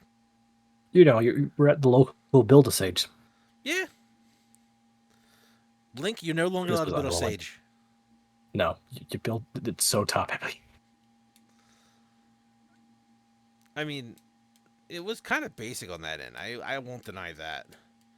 And then you just get to like one room with a boss fight, which we didn't show the boss fight because it's just the same construct, only corrupted. With four arms that you just have to box into a wall, it wasn't that terrific. Sock 'em bopper, sock 'em But I think the bopper. main difference between, say, Tears of the Kingdom and Breath of the Fire, or not Breath of the Fire, that's a different game altogether. Breath of the Wild, That Cap that Capcom has probably completely forgotten about. along with Mega Man, apparently. But in Tears of the Kingdom, you still had all your things you could build to get around the temple. Yeah, So you could, instead of shifting the dungeon, you shifted what you had to work with. In Breath of the Wild, you shifted the dungeon to work with. yeah. So there, Basically, if you were over prepared, the temples in Tears were Snorefest easy, and no matter what you came in with, you always had the same material for Breath of the Wild, which I prefer because I never had any hydrants or uh, drones like Soul did to do the Water Temple boss. So I literally had to run around throwing water at the floor in order to clear my path to get to the boss. It was slow, annoying, and frustrating. I'd imagine. Soul ingeniously had spare parts, concocted his own inventions to clear his way to the boss. And that made me go from disliking this temple and Soul liked this temple in a sense. Whereas me and Soul will have a pretty much the exact same experience with the four divine beasts. Mm-hmm. So on The only that difference end, is I Soul kind is of, absolutely terrified of the bird divine beast, which I will not make fun of him for. I'm just like, I'm sorry, but it's one of my favorites. I'm so hey, if you sad you enjoy it, can't you enjoy enjoy it. it. You could go fly that thing wherever you want. Just leave me on the goddamn ground. Can I have it hovering around your house while I scream at you? Sure, I'll be sleeping completely ignore you. I'm up here and you're not. Thank God. By the way, watch out for that. Pfft, never mind. Watch out for that tree. But that's one of the things I did like about Tears of the Kingdom. It allowed for an individual experience in a sense to allow Mm, you to have your own way of solving a problem. May not be how any of the game developers thought it was going to be solved, but it was still open to the player. Now, should that be done for every Zelda game? No. no. Was it a good Like, experiment to work with? Absolutely. well, Twilight Princess and Majora's Mask are my two favorite. I don't want every Zelda game to be exactly like them. Now, if they could find a middle ground between these two games, that would be Hmm. amazing. Like, they're clearly going to make they're already started a project for the. That's why they're not doing DLC for this one. The next project is definitely going to be the next Zelda game. It's probably going to be for Switch 2. I don't think they should do a third open world game.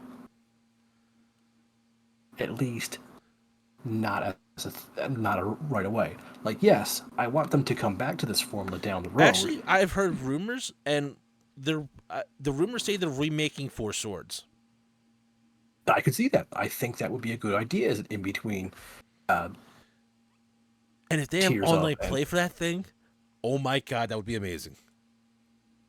I call Red like I call Purple Link. now we just need a blue and a green. We need to get them a Switch. Yeah. But it's definitely an interesting to see two ideologies side by side. Yes. And I will say, we said it on just a couple of different episodes. Game developers should not be afraid to experiment. No. And as I've said with on this channel, possibly, and I've said it to other people I talk with,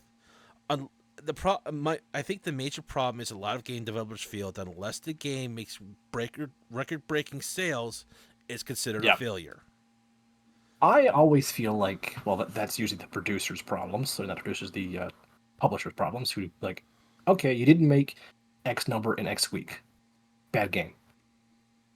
But they're also the people who are like, we need this game out by this date. We're not finished cooking it yet.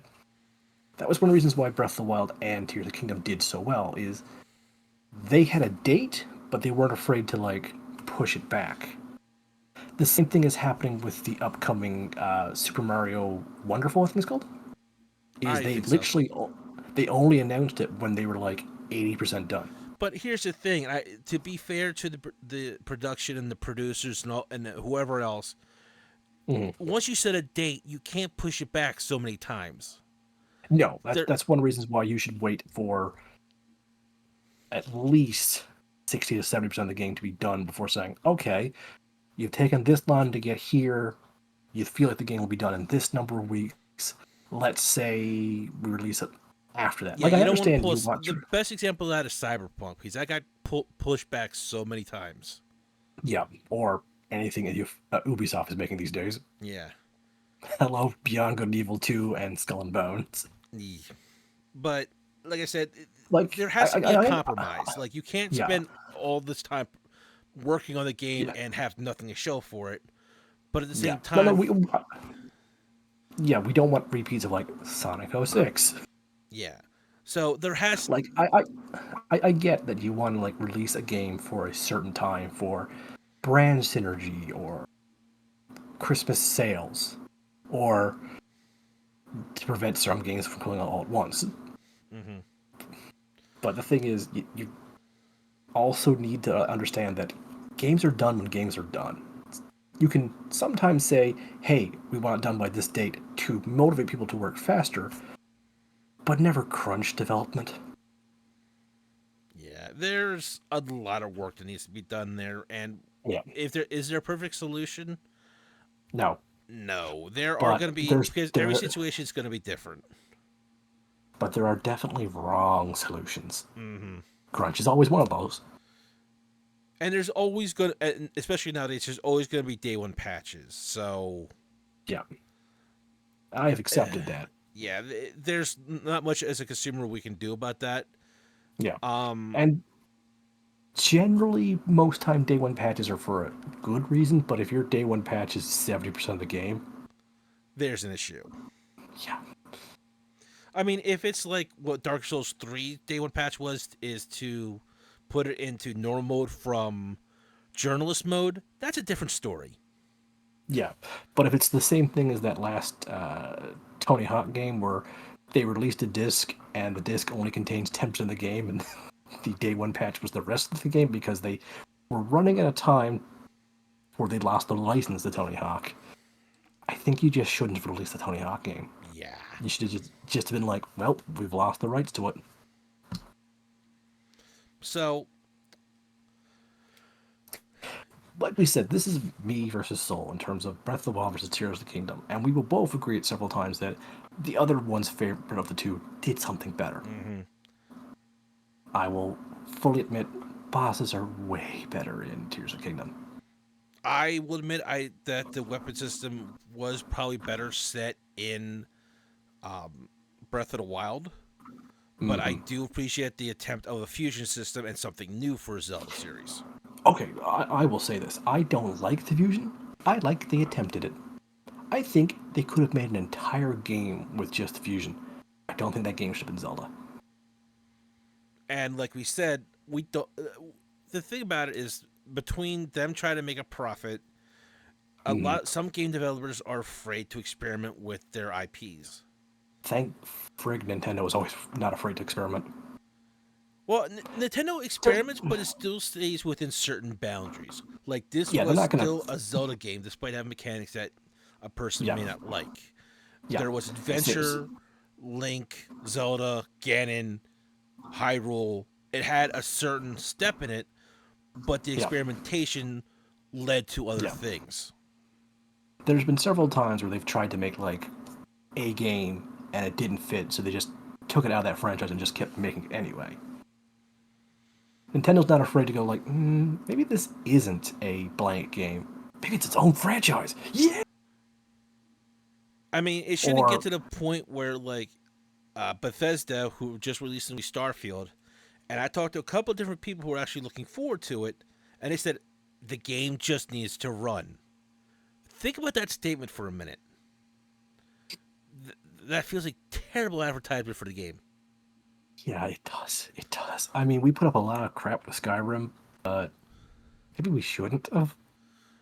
I mean, from what I've seen, the game looked fine, but for someone to tell you that the game will be great if the game just runs, that says so much in so few words.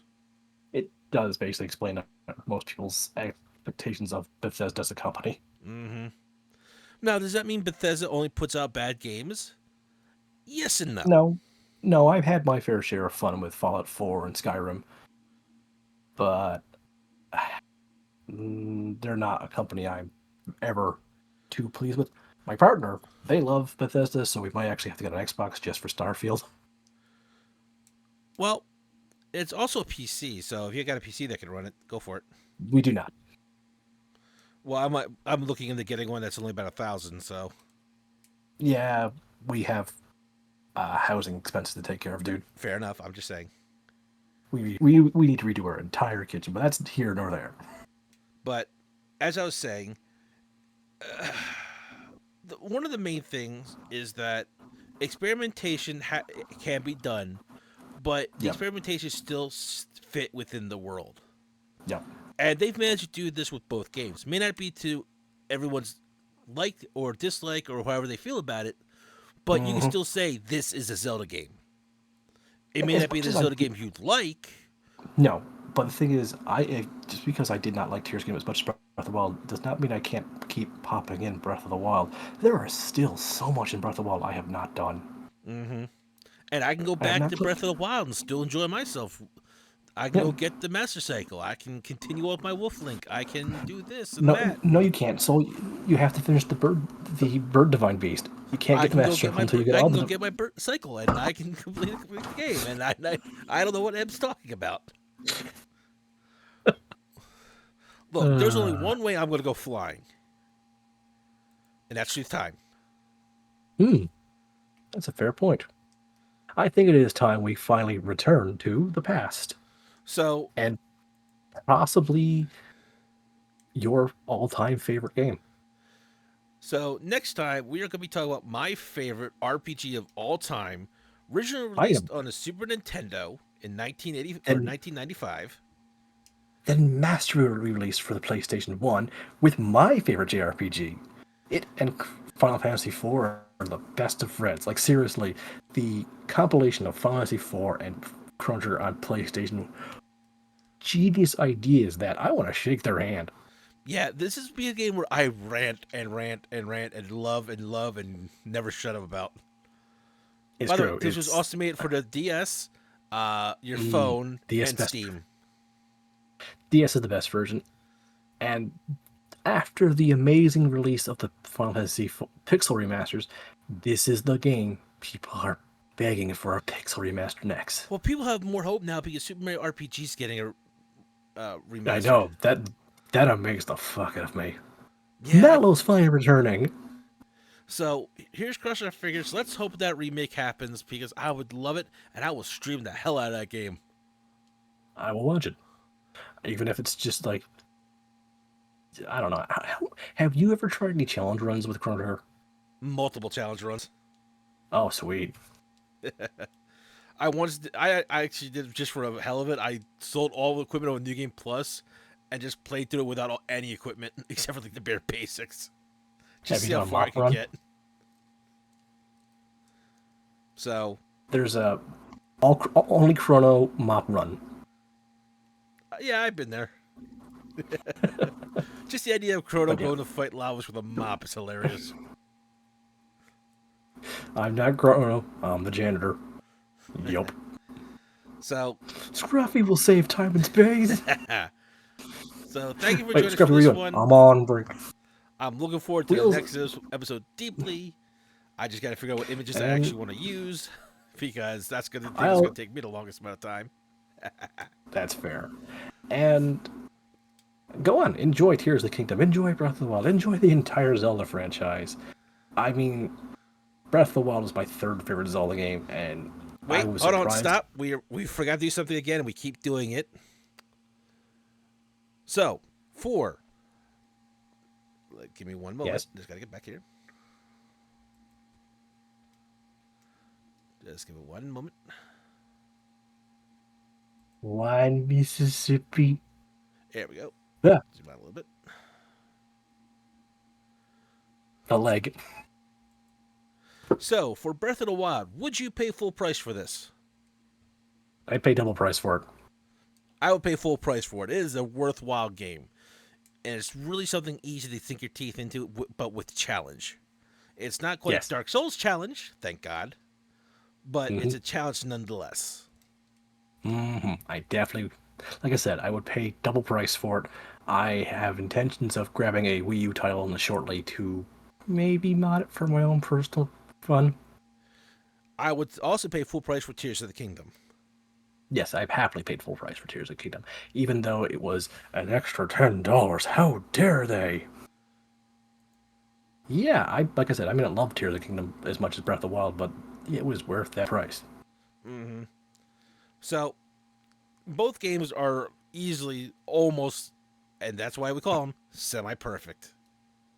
Yeah, yeah. So, I hope to see you next time, everyone. This is Soul saying goodnight. This is them also saying good night. Good night.